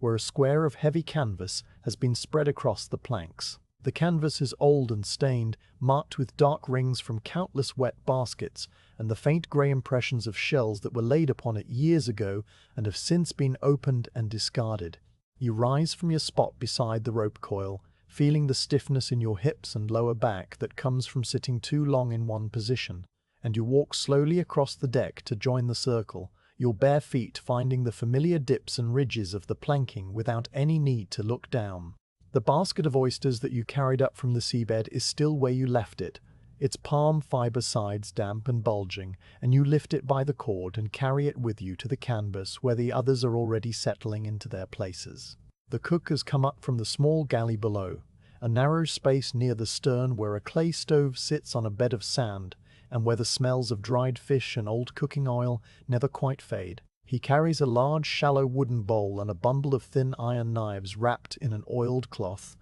and he sets these down at the center of the canvas with the careful deliberation of a man who has done this task more times than he can count. The knives are dark with age, their blades worn thin by years of prying open shells, and their handles are wrapped in leather that has been darkened and smoothed by the oils of many hands. The wooden bowl is wide and low, its interior stained a deep brown from the liquor of countless opened oysters, and a few grains of sand still cling to the bottom from the last sorting. The cook arranges these things, and then settles himself cross-legged at the edge of the canvas, his knees cracking softly as he folds himself down, and he looks around the circle with a calm expression that says he is ready when everyone else is ready. You take your place between the older diver with the scar along his collarbone and a younger man whose beard has only recently begun to grow in fall, and you lower yourself onto the deck with the same slow folding motion, feeling your knee joints pop once and then settle. The canvas is rough under your shins, its weave pressing a faint grid pattern into your skin, and the sun falls across your shoulders with a warmth that has grown heavier since the morning, a full-bodied heat that makes the air shimmer slightly above the planks. You pull the basket toward you and untie the cord that holds its mouth partially closed, and the oysters inside shift and resettle with a sound like a handful of pebbles dropped on a beach. The other divers are doing the same, each man drawing his basket close and loosening its cord, and the quiet of the afternoon is gradually replaced by the small sounds of preparation, the rustle of palm fiber, the scrape of a basket being dragged across canvas, the soft grunt of someone shifting his weight to find a more comfortable position. The captain remains at the edge of the circle, still seated on his wooden chest, and he does not join in the sorting, but watches with the same calm attention he gives to the horizon and the wind. His presence is not one of supervision, but of quiet companionship, a steady anchor at the edge of the group that makes the circle feel complete. The boy sits beside him, holding a small clay jar with a fitted lid, and this jar will receive whatever pearls are found today, just as it has received the pearls of many days before. The boy holds the jar in both hands as if it contains something precious, even when it is empty, and his eyes move around the circle with an alert but patient curiosity, watching the hands of the divers as they reach for the first oysters of the afternoon. You choose an oyster from the top of the basket, a medium-sized one with a shell that is roughly oval and covered in the same grey and purple hues you noticed on the seabed. The shell is cool and damp in your palm, its surface rough with irregular ridges and the tiny white tubes of the tube worms that made their homes upon it, and you turn it over once to examine the hinge, the dark, narrow point where the two halves of the shell meet in a tight, straight line. The hinge is strong, sealed by the living animal inside that closed itself tight the moment it left the water and has not relaxed its grip since. In your other hand you take one of the thin iron knives from the bundle, selecting one whose blade is slightly curved near the tip and whose leather-wrapped handle fits the groove of your palm with familiar ease. The knife is light, balanced, and you hold it the way you might hold a pen or a spoon, without force or tension, letting it rest in your fingers rather than gripping it. You insert the tip of the blade into the hinge, finding the small gap between the two shell halves where the dark seam shows a tiny vulnerability, and you work the knife in with a gentle side-to-side motion, not forcing but wiggling it deeper by small degrees until you feel the blade seat itself firmly. Then you twist your wrist. A single smooth rotation that levers the two halves apart with a soft wet pop. A sound that is half a click and half a sigh. The shell opens, and you lay the two halves apart on the canvas, revealing the soft grey body of the oyster nestled in its iridescent bed. The interior of the shell is a marvel of quiet beauty, its surface lined with a smooth layer of nacre that shifts through pale blues, soft greens, and a faint pearly white as the light strikes it from different angles. A secret loveliness hidden inside a rough exterior. You have seen this 1,000 times, and each time it presents itself as something new, a small reminder that the world conceals its best gifts under the plainest wrappings. You run the tip of the knife gently around the oyster's flesh, loosening it from the shell with the same careful touch you used when prying the shell from the rock, and you lift the flesh onto the blade and place it into the wooden bowl, where it lands with a soft, wet slap. The flesh is grey and glistening, its edges fringed with the delicate dark frill of the gills, and it trembles slightly from the disturbance before settling into stillness. You examine the empty shell next, running your thumb across the smooth nacre, feeling for any irregularity, any small hard bump that might be a pearl. The shell is empty of treasure, its nacre unblemished except for a small brown spot near the edge where some ancient irritation once troubled the animal. You set the two shell halves aside on the growing pile of discards, where they will later be tossed overboard to sink back to the seabed from which they came, and you reach for the next oyster. The work is quiet, punctuated only by the soft click of separating shells and the wet sound of flesh being dropped into the bowl. The circle of divers works in a rhythm that is individual yet somehow collective, each man moving at his own pace, but all of them together creating a pattern of small sounds that overlaps and interweaves. Click and drop, the scrape of a knife on a shell, the rustle of a basket being shifted, the low murmur of the boy's voice as he asks the captain a question too soft to catch. The sun continues its slow arc across the afternoon sky, and the shadows of the men stretch out behind them across the deck, long dark shapes that move slightly with the rocking of the Dhow. The pile of open shells grows on one side of each man, while the number of unopened oysters in the baskets dwindles by steady increments, and the wooden bowl in the center fills gradually with the soft grey bodies that will later be cleaned and cooked for the evening meal. Occasionally, a small irregular pearl appears, a tiny misshapen thing no larger than a grain of rice, its surface dull and milky rather than lustrous. When a diver finds one of these, he holds it up briefly, a silent gesture that draws a glance from the captain, and then he places it into the boy's clay jar, where it lands with a faint tink against the ceramic bottom. These small pearls are common,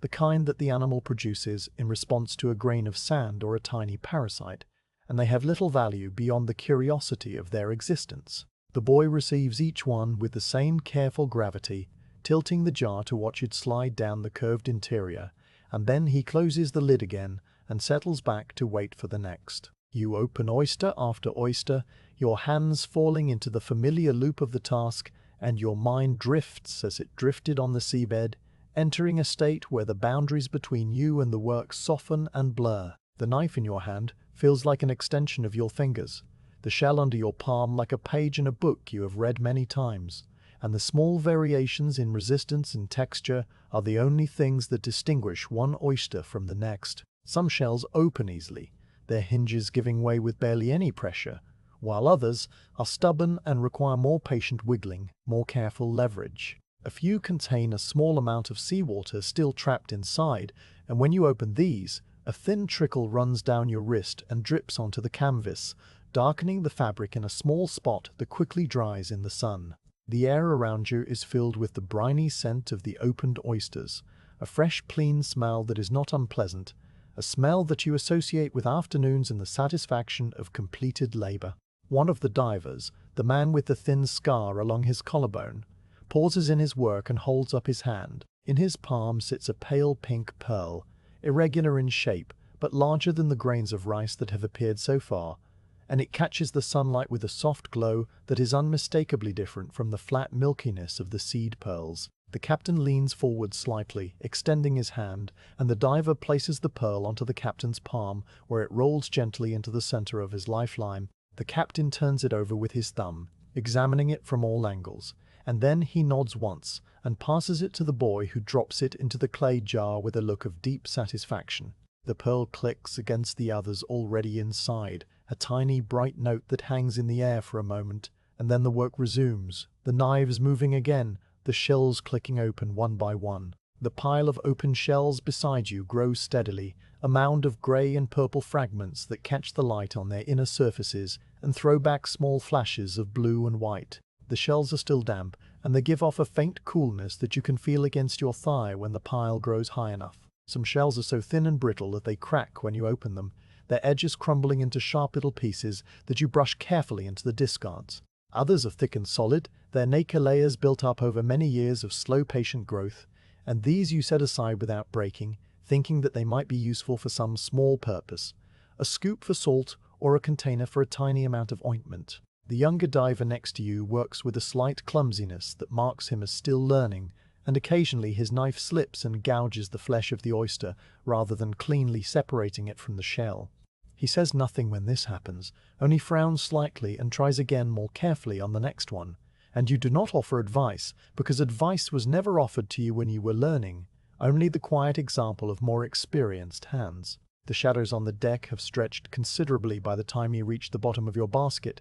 and the sun has shifted to a position where it falls directly onto the canvas, heating the fabric until it gives off a faint warm smell of old salt and dried shellfish. The flies have found the pile of opened oysters, small black flies that buzz lazily around the wooden bowl and land on the edges of the shells, their tiny legs picking their way across the fragments of flesh. The boy waves them away with a palm frond, a slow fanning motion that does not disturb the work but keeps the flies from settling for long, and the flies return each time the frond passes, a gentle cycle of approach and retreat that continues throughout the afternoon. A small bird, a tern perhaps, circles high overhead, its white body catching the sun like a scrap of paper, and it calls once, a sharp high note that cuts through the quiet and then fades, leaving the silence even deeper than before. The number of unopened oysters dwindles to nothing, first in one basket and then another, until the last diver sets down his knife and stretches his arms over his head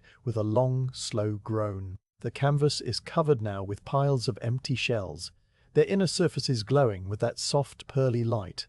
and the wooden bowl is heaped high with the grey flesh that will soon be taken to the galley. The clay jar in the boy's hands holds a small collection of pearls, most of them tiny and irregular, but among them a few that are larger and rounder and hold a faint promise of value. None of them, however, is the pearl that will grace a Maharaja's necklace, the perfect sphere of captured moonlight that was glimpsed once in a dream or a story, and has not yet appeared under any diver's knife. The afternoon has been ordinary in its bounty, adequate but not remarkable, and no one seems disappointed by this because the sea gives what it gives, and no amount of hoping can change the shape of an oyster's interior. You set your knife aside on the canvas and wipe your hands on a scrap of cloth, feeling the sticky residue of the oyster liquor on your fingers.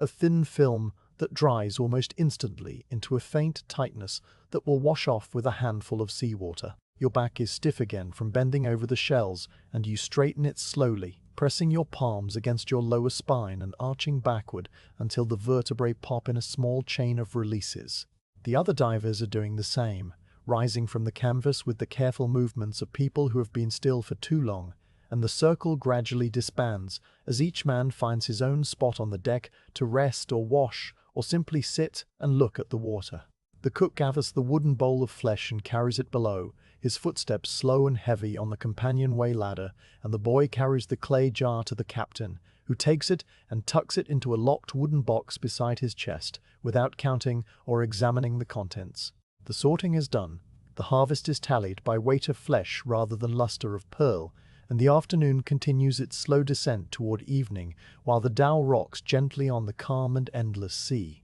An hour before sunset, the captain's knife pauses inside a heavy oyster, and the circle of divers, which had been quiet with the rhythm of closing work, becomes so still that the only sounds on the deck are the creak of the mast step and the distant slap of a small wave against the rudder. The captain does not lift his head or call out, but something in the way his hand stops. The knife blade, half buried in the dark gap of the hinge, draws the attention of every person on the canvas as surely as a spoken word would have done. The cook, who had just risen to carry the wooden bowl below, lowers himself back to the deck without taking his eyes from the captain's hands, and the boy sets down the palm frond he was using to wave away the flies and forgets to pick it up again. Even the tern that had been circling overhead seems to pause in its flight, though that is only the trick of a moment, the bird banking to one side and gliding away toward the mainland without a sound. The oyster in the captain's grip is one of the last to be opened, a large and heavy specimen with a shell so thick and dark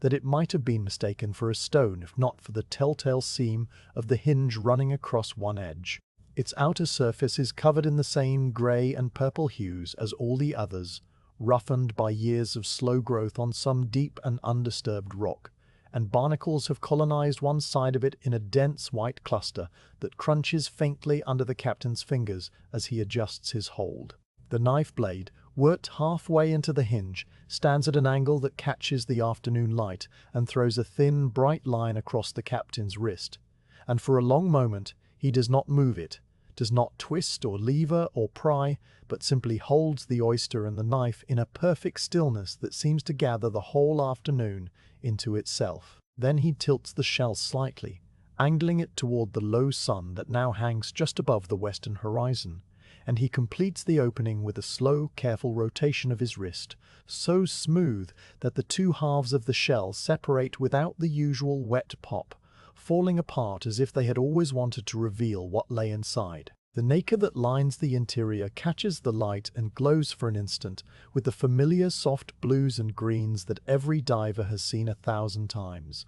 But this time the glow is interrupted by something else, something that sits nestled in the dark grey tissue, like a drop of captured moonlight that has been waiting in the deep for years to meet the sun. The pearl is perfectly round, so perfectly round that it seems not to have been made by any living thing, but rather to have been shaped by some ideal geometry that exists only in the mind of the sea. Its surface is smooth beyond any smoothness you have ever felt with your fingers, a surface that looks soft to the touch and yet hard, as if it might yield like a drop of water and yet resist like a stone. The color of it is white, but not the white of paper or salt or bleached cotton. It is a white that contains within itself a faint silvery iridescence, a shimmer that moves across the surface as the pearl catches the light from different angles, shifting moment by moment from pure silver to a hint of rose to a pale cream and back again. It seems to glow rather than merely reflect, as if the pearl had gathered light during all its years of growing, and was now releasing it in a slow and patient radiance that did not fade. The captain lifts the pearl from the oyster's flesh with the very tips of his thumb and forefinger, a gesture so delicate that the pearl might be a bubble that would burst at the slightest pressure,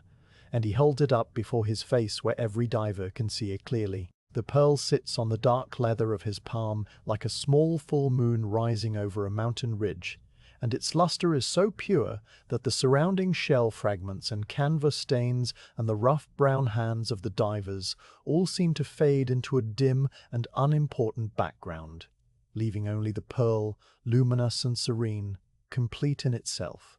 No one speaks. The boy has stopped breathing for a moment, his mouth slightly open and his eyes wide, and the older diver with the scar along his collarbone has leaned forward so far that his hands are braced on the canvas, as if he might fall into the captain's palm. Even the flies have abandoned their circuits around the wooden bowl and settled on the gunwale, motionless. The captain turns the pearl slowly, rotating it with the pad of his thumb, and the light that washes across its surface changes in a continuous ripple.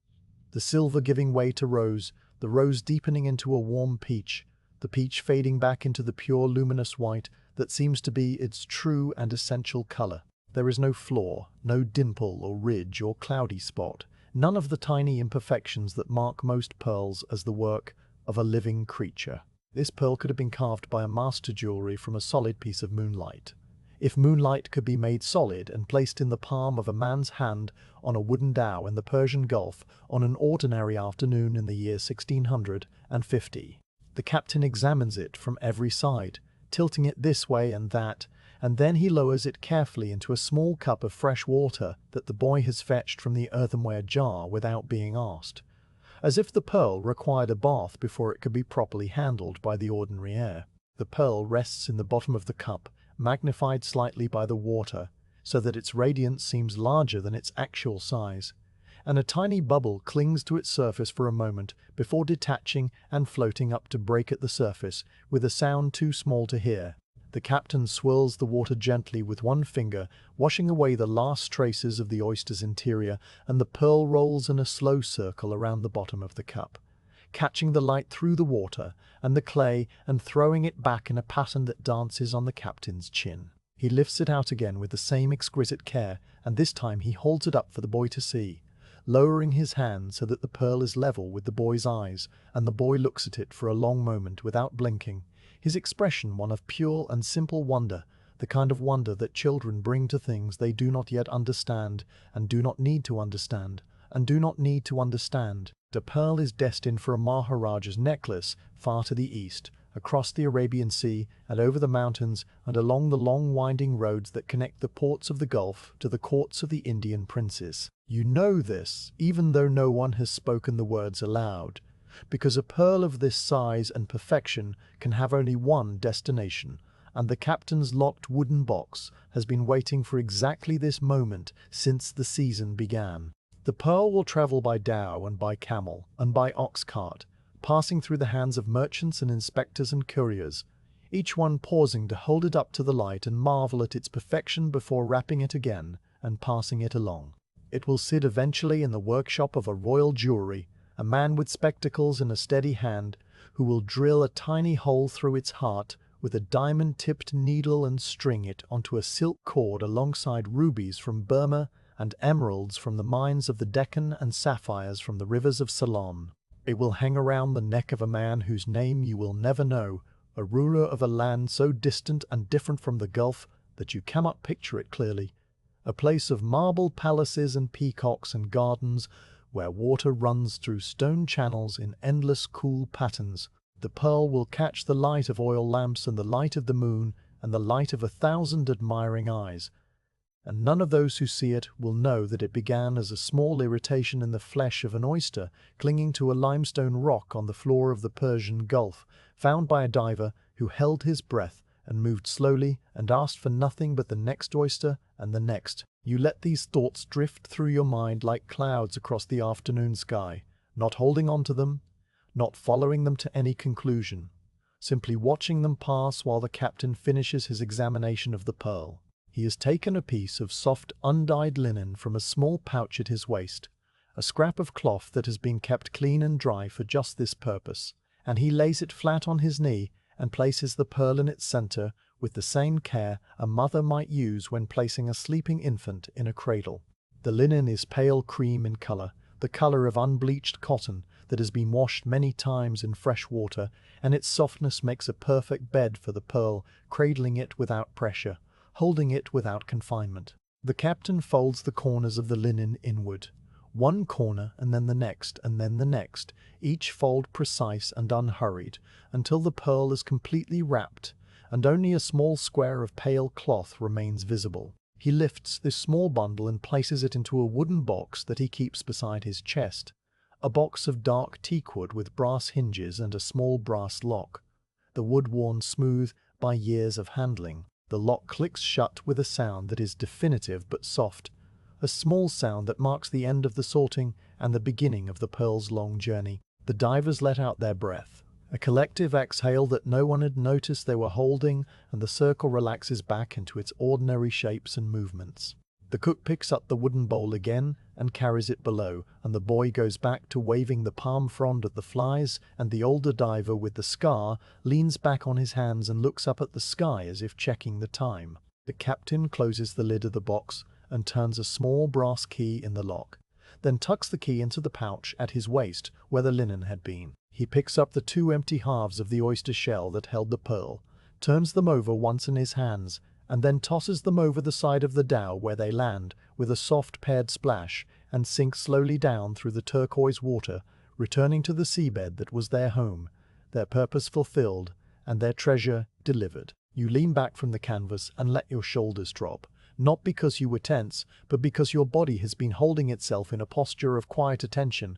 for longer than you realized, and the release is pleasant, a small loosening of the muscles across your upper back and neck. The knowledge of what you have just witnessed settles into you without excitement, without any urge to cheer or exclaim, because excitement is not the way of the divers and never has been. The sea gives its gifts quietly, and the diver receives them quietly, and the pearl that will one day hang around a Maharaja's neck is no different in its essential nature from the smallest seed pearl that now rests in the bottom of the boy's clay jar. Both are the product of the same patient water, the same ancient oyster beds, the same long hours of held breath and slow ascent and careful prying of iron knives. The difference is only one of degree, a matter of size and luster and the destination that the world will assign.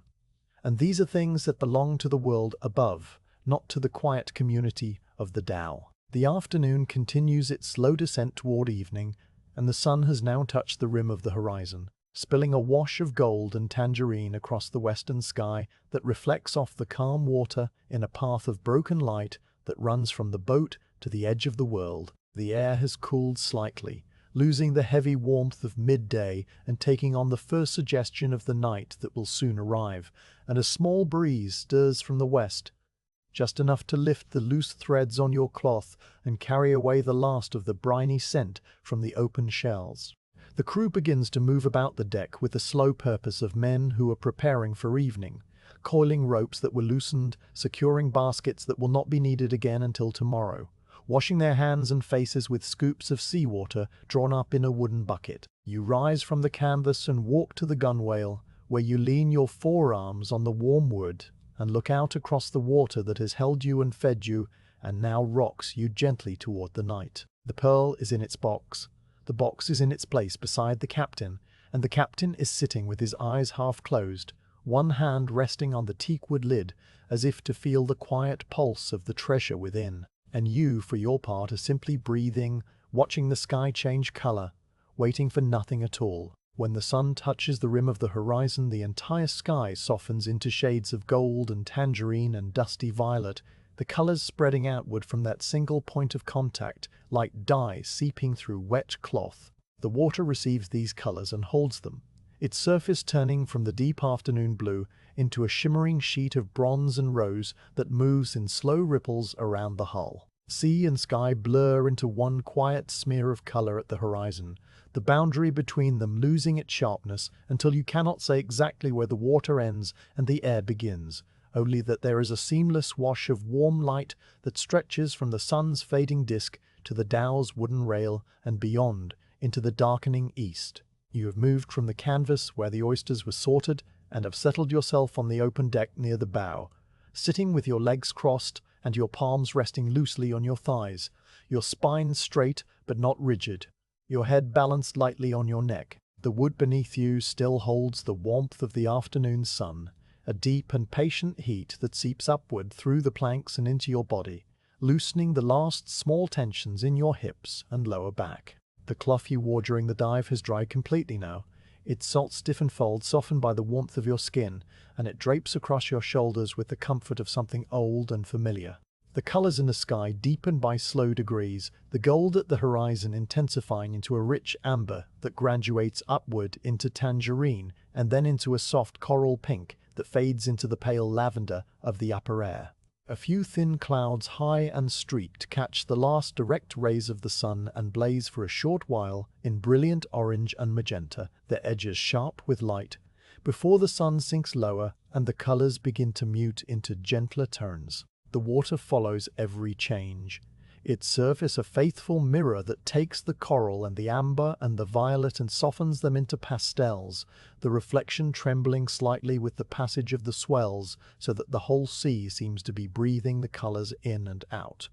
A small fish jumps somewhere off the starboard side, its body a brief silver arc that catches the dying light and then falls back with a soft plash that sends out a ring of ripples, the ripples glowing pink at their crests before subsiding into the general calm. The air has cooled noticeably since the afternoon, shedding the heavy blanket of midday heat and taking on a freshness that carries the first hint of the night to come. It moves across your face in a gentle, intermittent breeze that stirs the loose hair at your temples, and then falls still, as if the wind itself were growing sleepy and forgetting to blow. The scent of the sea is stronger now than it was during the heat, a clean, sharp saltiness that fills your nostrils with each slow inhale, and underneath it there is a faint, earthy smell from the mainland,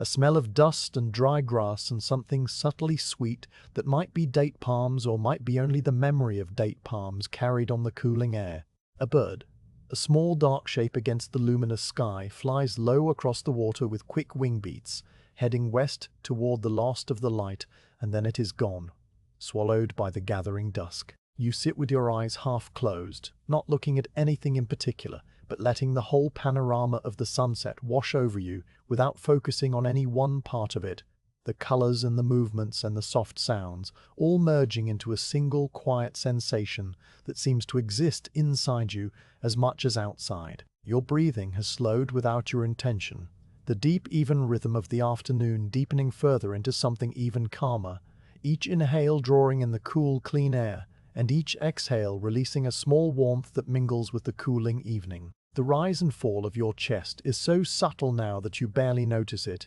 and your heartbeat has settled into a pace that matches the slow lapping of the water against the hull, a steady and unhurried pulse that feels like the heartbeat of the Dhow itself sharing itself with you. The sun sinks lower still, now more below the horizon than above it, and the blaze of colors begins to soften into the muted tones of twilight. The amber fades to a pale honey, the tangerine to a dusty rose, the coral to a faint blush that lingers just above the western edge, while the rest of the sky deepens into a soft lavender and then into a darker violet overhead where the first few stars have begun to appear.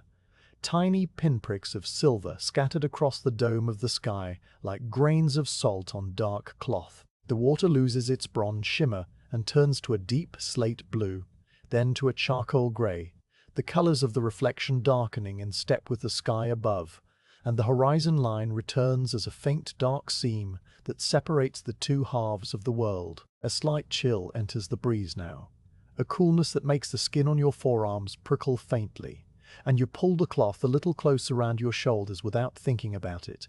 your hands returning to your thighs when the adjustment is complete. In this quiet, at the moment when the last sliver of the sun's disk has vanished and the sky holds only the memory of its warmth, a sound begins to drift across the water from the direction of the mainland. It is a human voice, a single melodic voice, and it rises from somewhere unseen, a small village tucked along the coast where a low minaret stands among the date palms and the fishing nets. The voice is unhurried, its notes stretching out across the water in long, smooth curves that rise and fall like the gentle swells passing under the Dhow. And although the words are too distant to distinguish, the melody carries clearly, a pattern of sound that has been sung at this same hour for centuries and will be sung for centuries more. The voice lifts toward the darkening sky, holds a note for a long moment that seems to suspend time itself, and then descends in a gentle cascade, only to rise again, a new phrase beginning as the old one fades.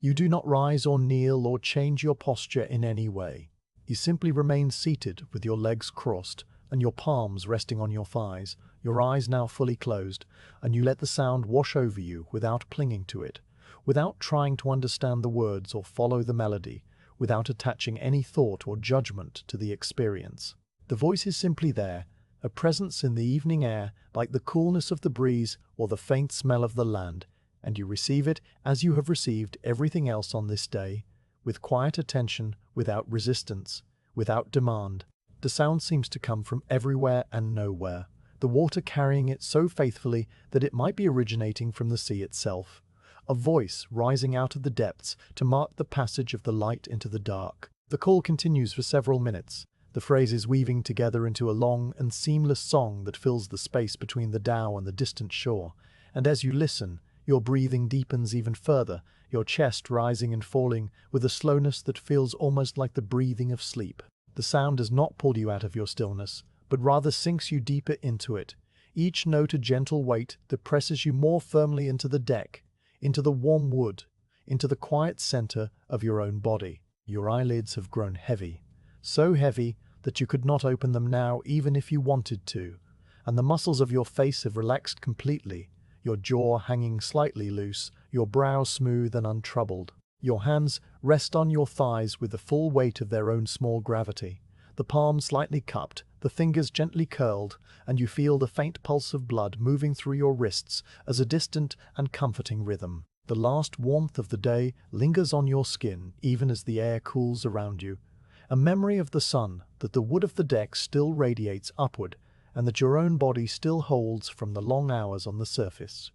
It is a gentle warmth, not the heavy heat of midday, but a soft and fading comfort, and it sits on your shoulders and your cheeks and the backs of your hands like an invisible blanket that is slowly being drawn away. You notice this warmth without attending to it, the same way you notice the creak of the mast and the soft slosh of water against the hull, as part of the larger texture of the evening that requires no response from you. When the call finally ends, the last note fading away across the water until it is indistinguishable from the whisper of the breeze, the silence that follows is not an absence of sound, but a different kind of sound altogether, a deep and resonant quiet that seems to have its own presence and weight. It is a silence made of many small things, the creak of the mast's step repeating its slow rhythm, the occasional splash of a fish breaking the surface out in the darkness,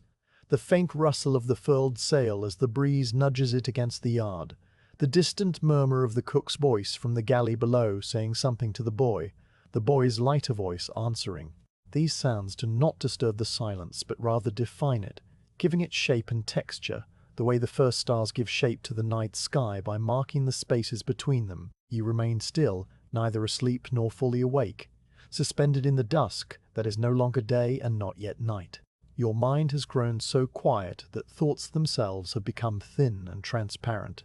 passing through your awareness like the faintest ripples on a still pond, leaving no trace behind.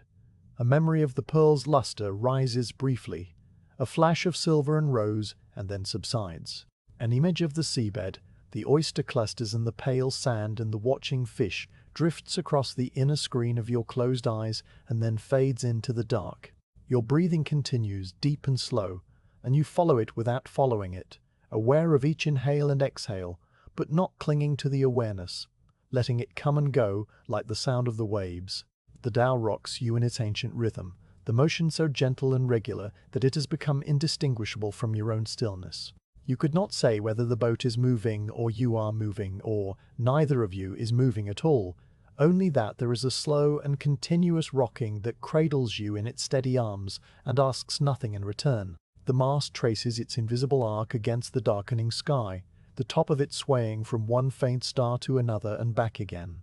A slow pendulum that measures not the hours, but something deeper, something that has no name and needs no measurement. A gull calls once far off, a thin and reedy note that sounds almost plaintive in the growing dark, and then it too falls silent, leaving only the creak of the mast, and the lapping of the water, and the deep quiet breathing of the men on the deck. The other divers have settled into their own stillnesses around you, some lying on their backs with their hands behind their heads, some sitting cross-legged against the gunwale, some stretched out on folded sails with their eyes closed and their faces peaceful. No one speaks, because there is nothing that needs to be said, and the silence among you is a shared thing, a communal quiet that binds the crew together more tightly than any words could do. The captain sits on his wooden chest, as he has sat all day, his posture unchanged, his eyes looking out toward the dark eastern horizon, where the first stars have grown bright and steady. The boy has curled up near the mast with a piece of sacking pulled over his legs,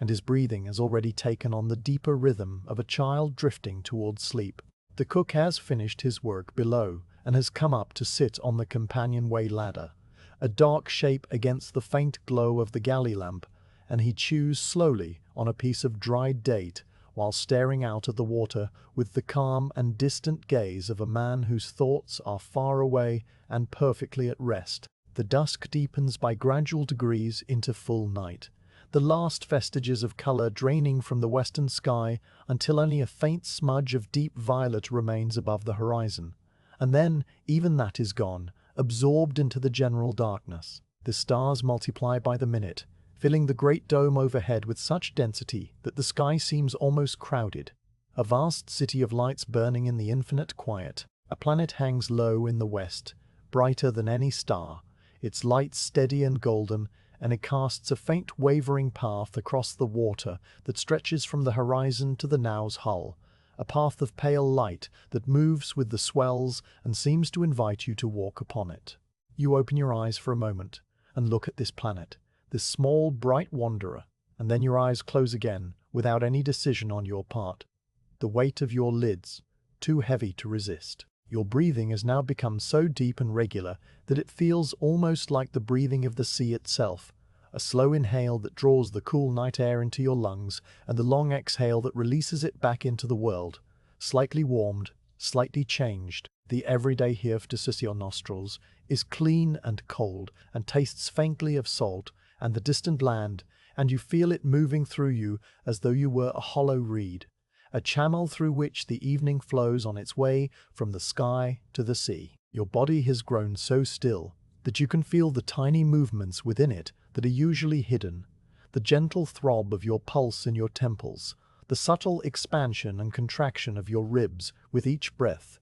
the almost imperceptible shift of your weight as the Dhow rocks from side to side. These sensations are not distractions but companions, small reminders that you are alive and present and part of the great slow rhythm that moves the tides and the stars and the hearts of all sleeping things. A fish splashes again, closer this time, a soft plunk that sends a few drops of water into the air where they catch the starlight for an instant before falling back, and the ripples spread outward in concentric circles that gleam faintly and then disappear. You hear the splash and register it without thought, and then your attention returns to the quiet center of your breathing, the steady rise and fall that has been your companion since the pre-dawn deck and the descent into blue and the long, slow hours on the seabed. The dive feels very far away now, as if it happened not hours ago but days or years, or perhaps in a different world altogether, a world of indigo water and oyster clusters and the patient burning of held breath. The pearl, too, feels distant,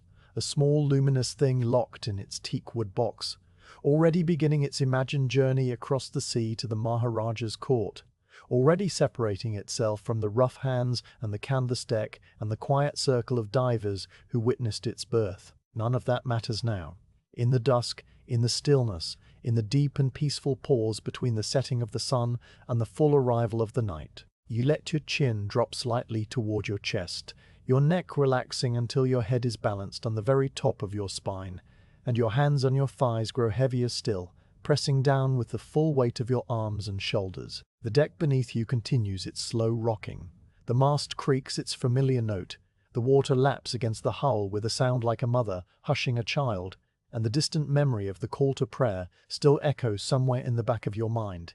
a phrase of melody that repeats itself softly, and then fades into the creak in the hush and the quiet breath of the night. You are not asleep, not yet, but you are no longer fully awake either. You are suspended in the dusk, in the between place where the day has ended and the night has not yet claimed you. And you remain there without moving, without thinking, without needing anything at all, held gently by the Dhow and the sea and the slow rotation of the earth as it carries you toward the stars. Night falls completely, and the stars emerge in such numbers that the sky appears dusted with fine crystal powder, each point of light sharp and distinct in the moonless dark. You have opened your eyes and tilted your head back against the folded sail that serves as your pillow, your body stretched out along the deck, with your legs extended and your hands resting one over the other on your stomach. The wood planks curve slightly under your back, a subtle concavity that cradles your spine and shoulders, and the warmth they held from the afternoon sun has now faded to a mild and comfortable coolness that matches the temperature of the night air. Above you, the mast rises as a dark column against the star field, its top swaying gently from side to side in the same slow rhythm that has been moving through the Dhow all day, and the furled sail hangs from the yard like a great sleeping bat,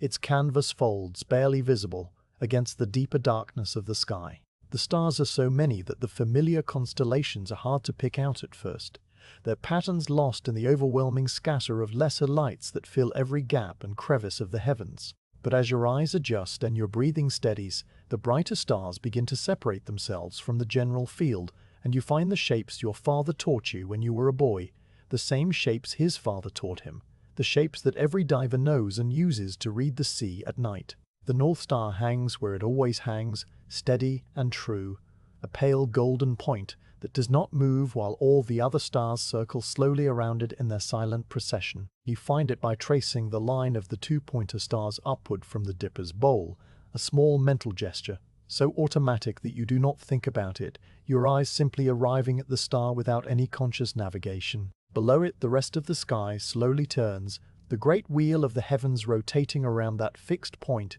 with a motion too slow to see, but too constant to doubt. The Pleiades cluster catches your eye next, a tight group of tiny blue-white diamonds that seem to be huddled together for warmth in the cold vastness of space. When you were young, you used to test your eyesight by counting how many of the 7 sisters you could see, and tonight the air is so clear that you can make out all 7 without strain, each one a distinct point of light rather than a smear. They twinkle faintly now, their light pulsing in a rapid, irregular rhythm that comes not from the stars themselves, but from the air of the world shifting between you and them. You watch the Pleiades for a while, letting your gaze rest on them without effort, and your breathing continues its deep and steady cycle, each inhale drawing the night air into your chest, and each exhale releasing a small warmth that disappears into the dark. A wandering planet glows low in the western sky, brighter than any star, its light steady and amber and without a trace of the flickering that marks the fixed stars. It has moved since you last noticed it in the dusk, climbing a little higher above the horizon and shifting slightly to the north, and now it hangs above the dark water like a lantern suspended from an invisible cord. The planet casts a faint reflection on the sea, a narrow wavering path of pale gold that stretches from the horizon toward the Dhow, broken into 1,000 shifting fragments by the gentle swells. The water is so calm tonight that the reflection is almost continuous, only occasionally disrupted by a ripple that spreads out from the hull and momentarily scatters the light before it reassembles itself. You watch the planet and its reflection both at once, your eyes moving between the steady point of light in the sky and its trembling twin on the water, and the sight is so peaceful that you feel no need to look away or find something new to observe. The Milky Way makes its appearance as a pale and dusty stripe that arches from the southern horizon to the northern, passing directly overhead like a great river of diluted light. It is not bright, not in the way that the planets and the brighter stars are bright, but rather a soft and diffuse glow that seems to be made of a substance somewhere between light and cloud. If you look directly at it, the glow fades and becomes harder to see, but if you let your gaze drift a little to one side, the way the old divers taught you to see dim things in the water, the Milky Way reveals itself fully, a broad band of uncountable stars so distant and so numerous that their individual lights merge into a single continuous haze. The darker patches within this band, the places where interstellar dust blocks the light from more distant stars, appear as holes in the fabric of the sky, and your mind tries briefly to imagine what it would be like to fall into one of those holes, to drift through the darkness between the stars where no light has ever reached and no sound has ever traveled. The thought does not frighten you. It simply passes through your awareness and then dissipates, leaving behind only the quiet beauty of the Milky Way as it really is. A bridge of ancient light spanning the night from edge to edge. The sound of the water against the hull has become so familiar by now that it has blended into the background of your awareness, a constant soft hush that you hear only when you deliberately attend to it. When you do attend to it, you notice the small variations in its rhythm, the slightly louder lap that comes when a swell passes under the bow, the quieter interval that follows, the tiny slap of a wavelet against the rudder, the brief silence between sets of 3 or 4 laps that repeats at irregular intervals. These sounds have been with you all day and all night, and they will be with you tomorrow and the day after. a perpetual music that the sea composes without thought and the Dhow receives without question. You let the sound of the water fill your ears while your eyes remain fixed on the stars, and the two sensations merge together into a single experience of the night, the visual and the auditory becoming indivisible parts of a greater whole. Now and then a star lets go and streaks downward in a brief silent line, a flash of silver that appears without warning and disappears just as quickly, leaving behind only a fading after-image on your retina and a faint sense of having witnessed something that was both ordinary and miraculous. You see the first meteor out of the corner of your eye, a quick white scratch on the dark sky that vanishes before you can turn your head, and then a few minutes later a second one appears directly overhead, brighter and slower, tracing a path from the zenith down toward the eastern horizon before burning out in a tiny flare of blue-white light. The meteors are small bits of cosmic dust that have traveled for millions of years through the void, only to end their existence in a brief bright moment above the Persian Gulf. And you watch them without making a wish or forming a thought, simply receiving their fleeting beauty the way the sea receives the starlight. The deck around you is quiet and still, the other divers having settled into their sleeping positions and drifted off one by one into the deep and peaceful rest that follows a day of diving. You hear the slow breathing of the man nearest to you, a steady rhythm of inhale and exhale that is slightly different from your own, but equally calm, equally deep. Another diver murmurs something unintelligible in his sleep, a soft string of syllables that might be a name or a fragment of a dream, and then he falls silent again, his breathing resuming its undisturbed pattern. The captain remains awake at the stern, a dark shape against the slightly lighter darkness of the sea, and you can just make out the faint red glow of his clay pipe as he draws on it, and then releases a thin stream of smoke that is invisible against the night. The boy is asleep near the mast, his body curled into a small dark bundle that rises and falls with the breathing of the Dhow, and the cook has disappeared below to his berth in the galley, leaving only the faint warm smell of the evening's fire still drifting up through the companionway. You lie on the folded sail, with your hands behind your head now, your fingers interlaced to form a cushion for your skull,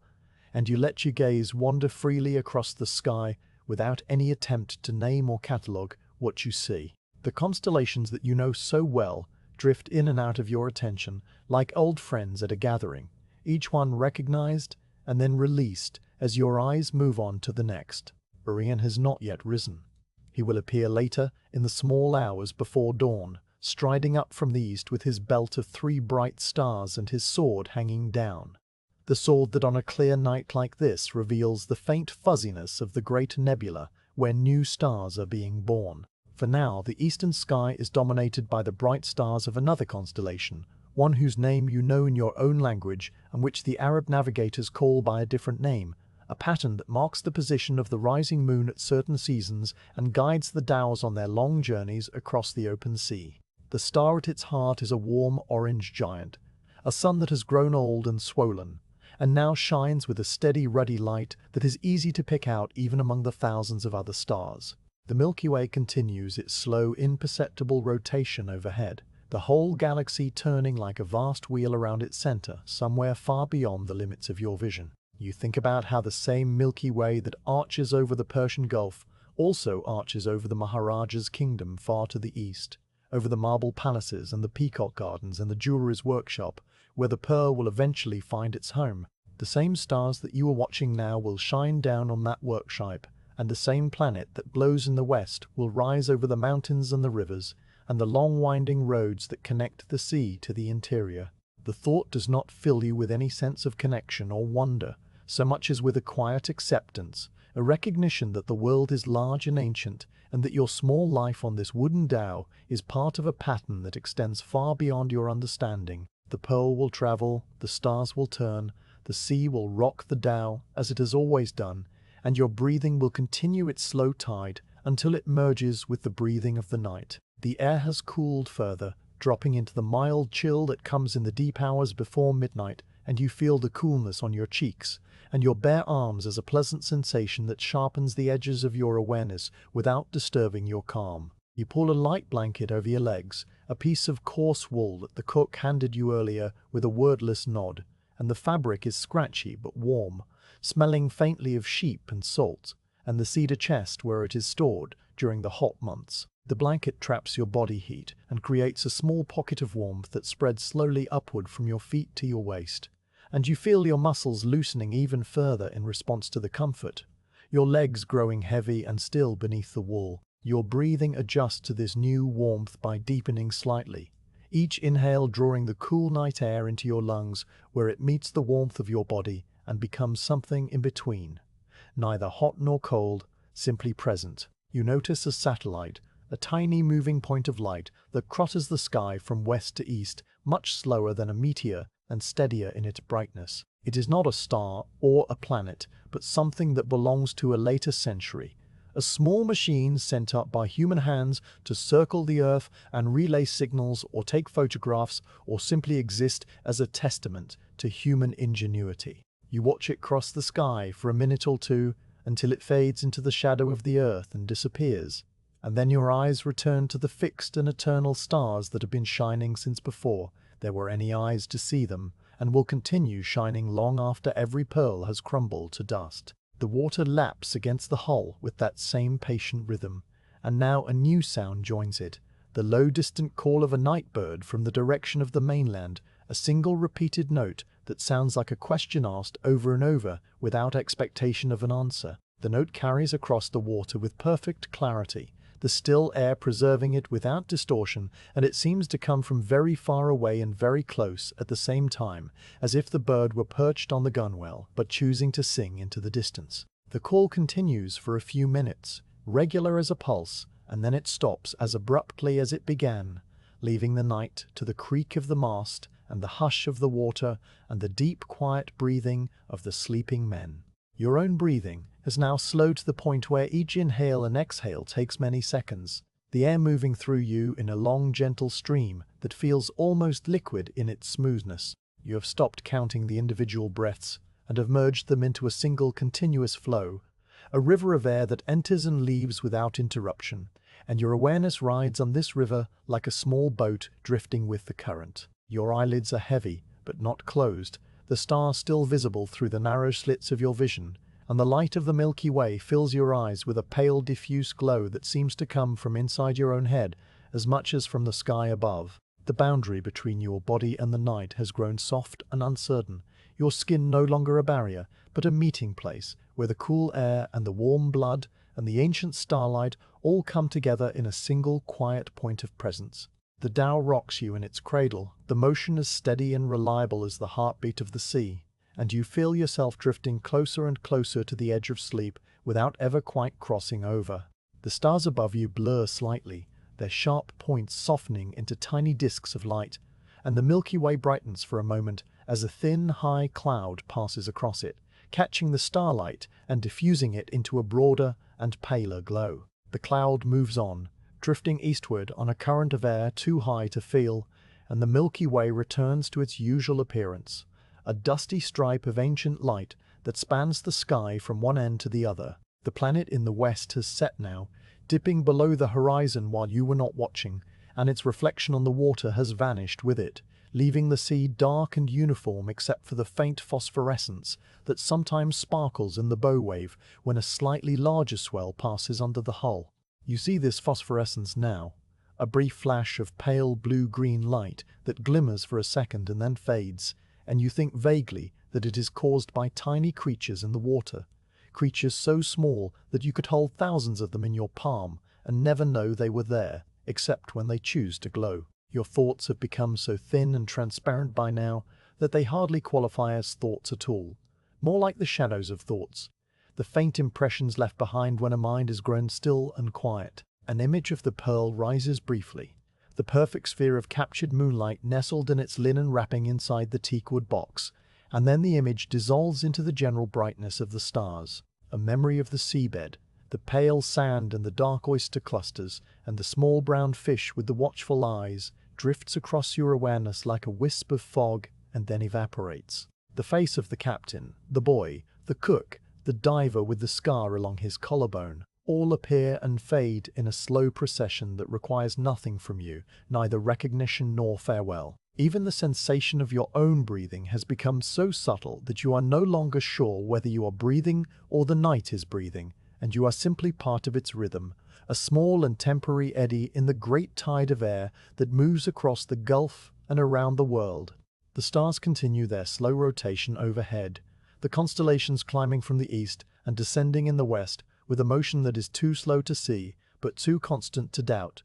and the Milky Way arches from horizon to horizon like a bridge of ground glass lit from within. The water laps, the mast creaks, the diver nearest to you shifts in his sleep and then settles, and the night goes on in its ancient and patient way, holding the Dhow and the sea and the sky in a single quiet embrace that has no beginning and no end. You lie on the deck with your eyes open to the stars and your breath moving in and out like the tide, and the darkness wraps around you like a second blanket, warm and soft and full of light. The boat rocks you in its ancient cradle rhythm, a motion so steady and familiar that it has become indistinguishable from the slow turning of the stars overhead and the deep quiet pulse of your own blood moving through your veins. You have been awake and not awake for a long time now, suspended in that soft borderland where the mind lets go of its hold on the world and drifts without direction, and the night has wrapped itself around you so completely that you no longer feel separate from the darkness or the water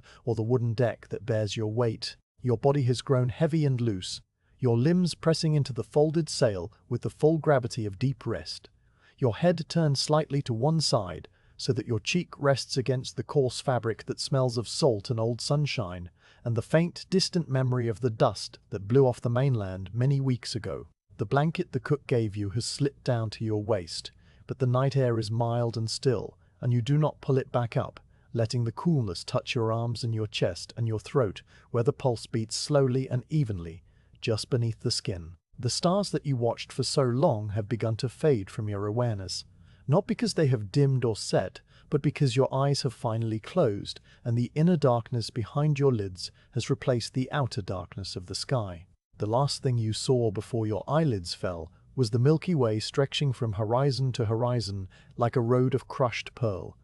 and that image lingers now as a faint afterglow on the screen of your closed eyes, a pale, diffuse light that slowly fades into the deeper black of sleep's approach. Your breathing has become so slow and so deep that each inhale seems to draw the night itself into your lungs, the cool, clean air that has traveled across the entire width of the Gulf, and each exhale releases a small warmth that mingles with the air above your lip and then disperses into the vast, quiet dark. The rhythm of your breathing has synchronized with the rhythm of the sea, the rise and fall of your chest matching the rise and fall of the swells that pass under the hull, and the two motions have become one motion, the breathing of a single creature that is both you and not you, a creature made of wood and water and flesh and starlight. Your thoughts have unspooled completely now, the last thin threads of awareness drifting away over the water like loose cotton fibers caught in a breeze. The events of the day have faded into a soft and distant blur, the pre-dawn tea and the descent into blue and the patient gathering of oysters on the seabed,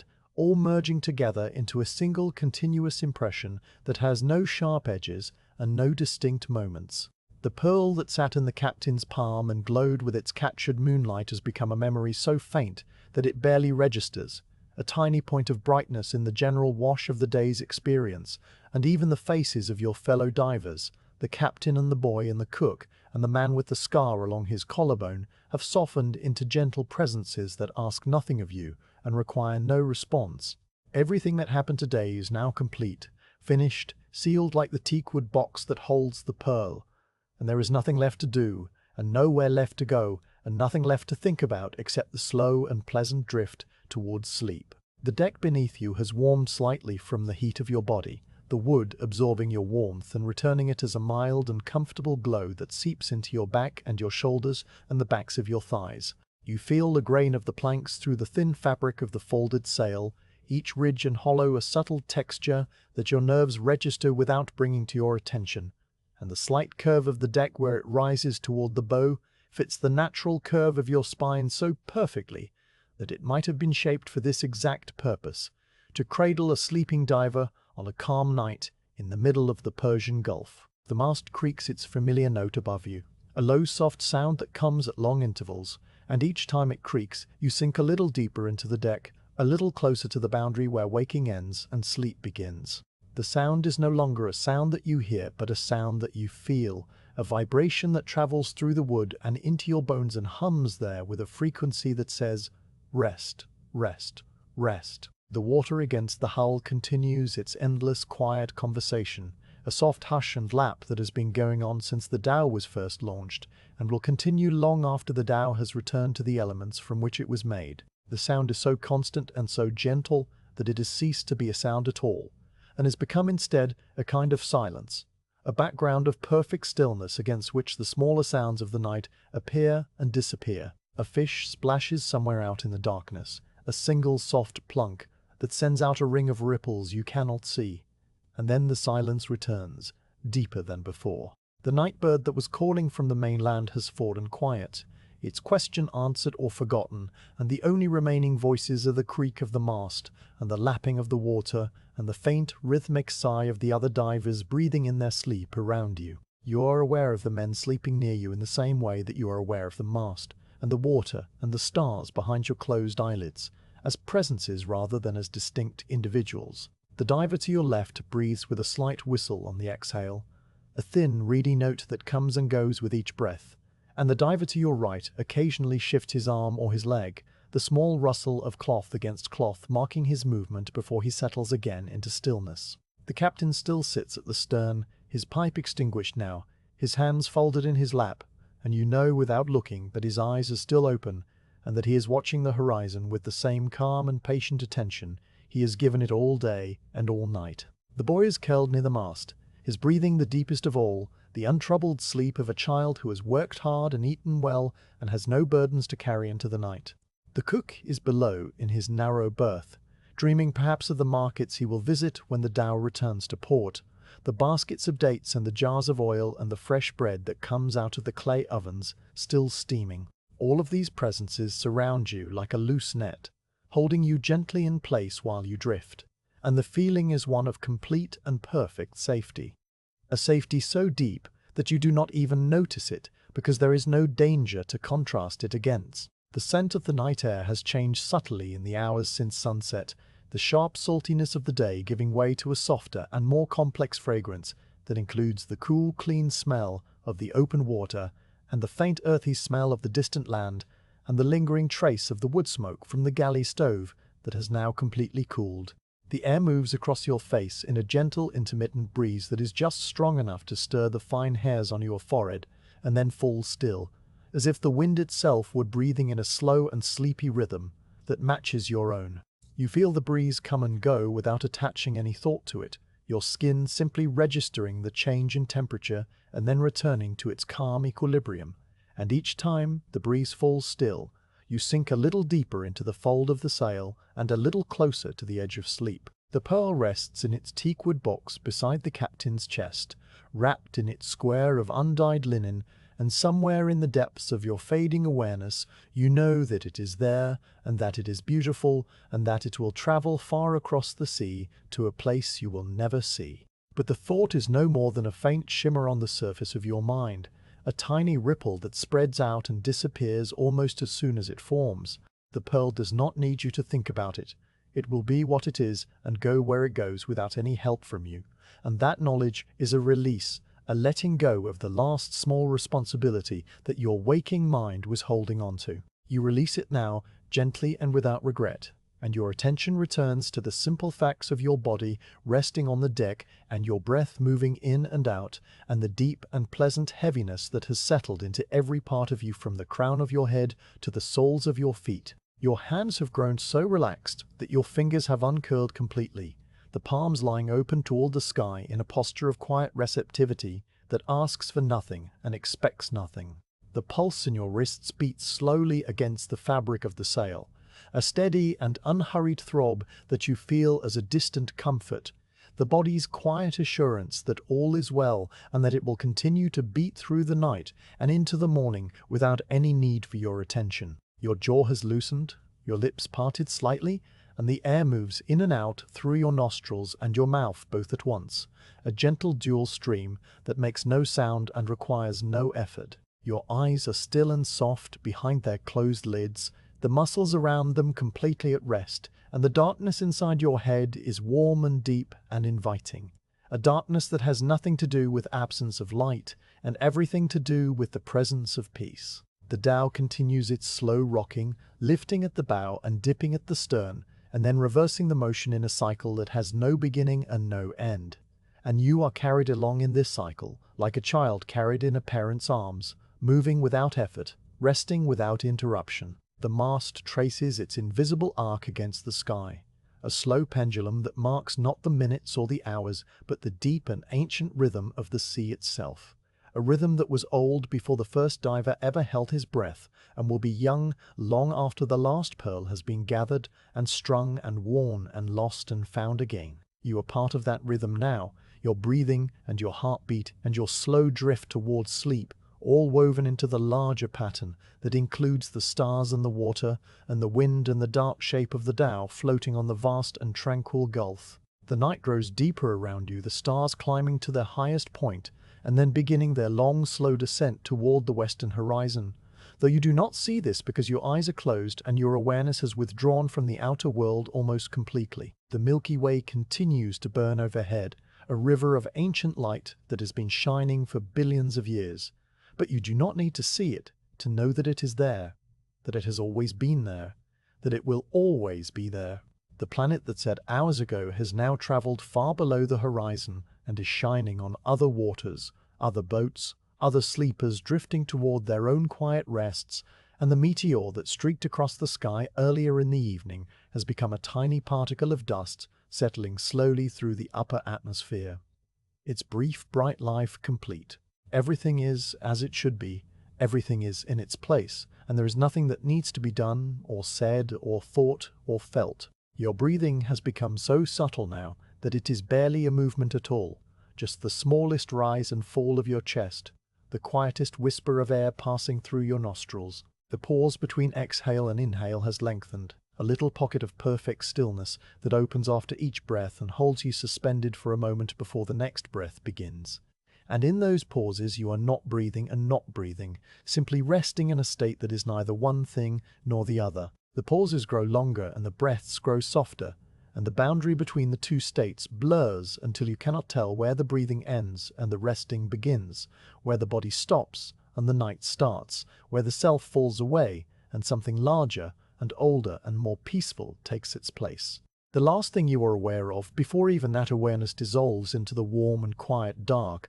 is a sense of deep and complete contentment, a feeling that has no cause and needs no cause, a feeling that arises simply from being where you are and being what you are, and knowing without thought that the sea will rock you and the stars will shine, and the Dhow will carry you through the night and into the morning, and the morning after that. The feeling spreads through your chest and your limbs and your mind like warm water, spreading through sand, filling every hollow, smoothing every rough edge, until there is nothing left but the feeling itself. And then even the feeling fades, gently and without resistance, into the quiet and the dark and the soft, deep rhythm of the breathing sea. And then there is only sleep, deep and calm and without dreams, holding you in its ancient arms while the night moves slowly toward the dawn, and the pearl waits in its box, and the Dhow rocks on the endless water under the endless stars.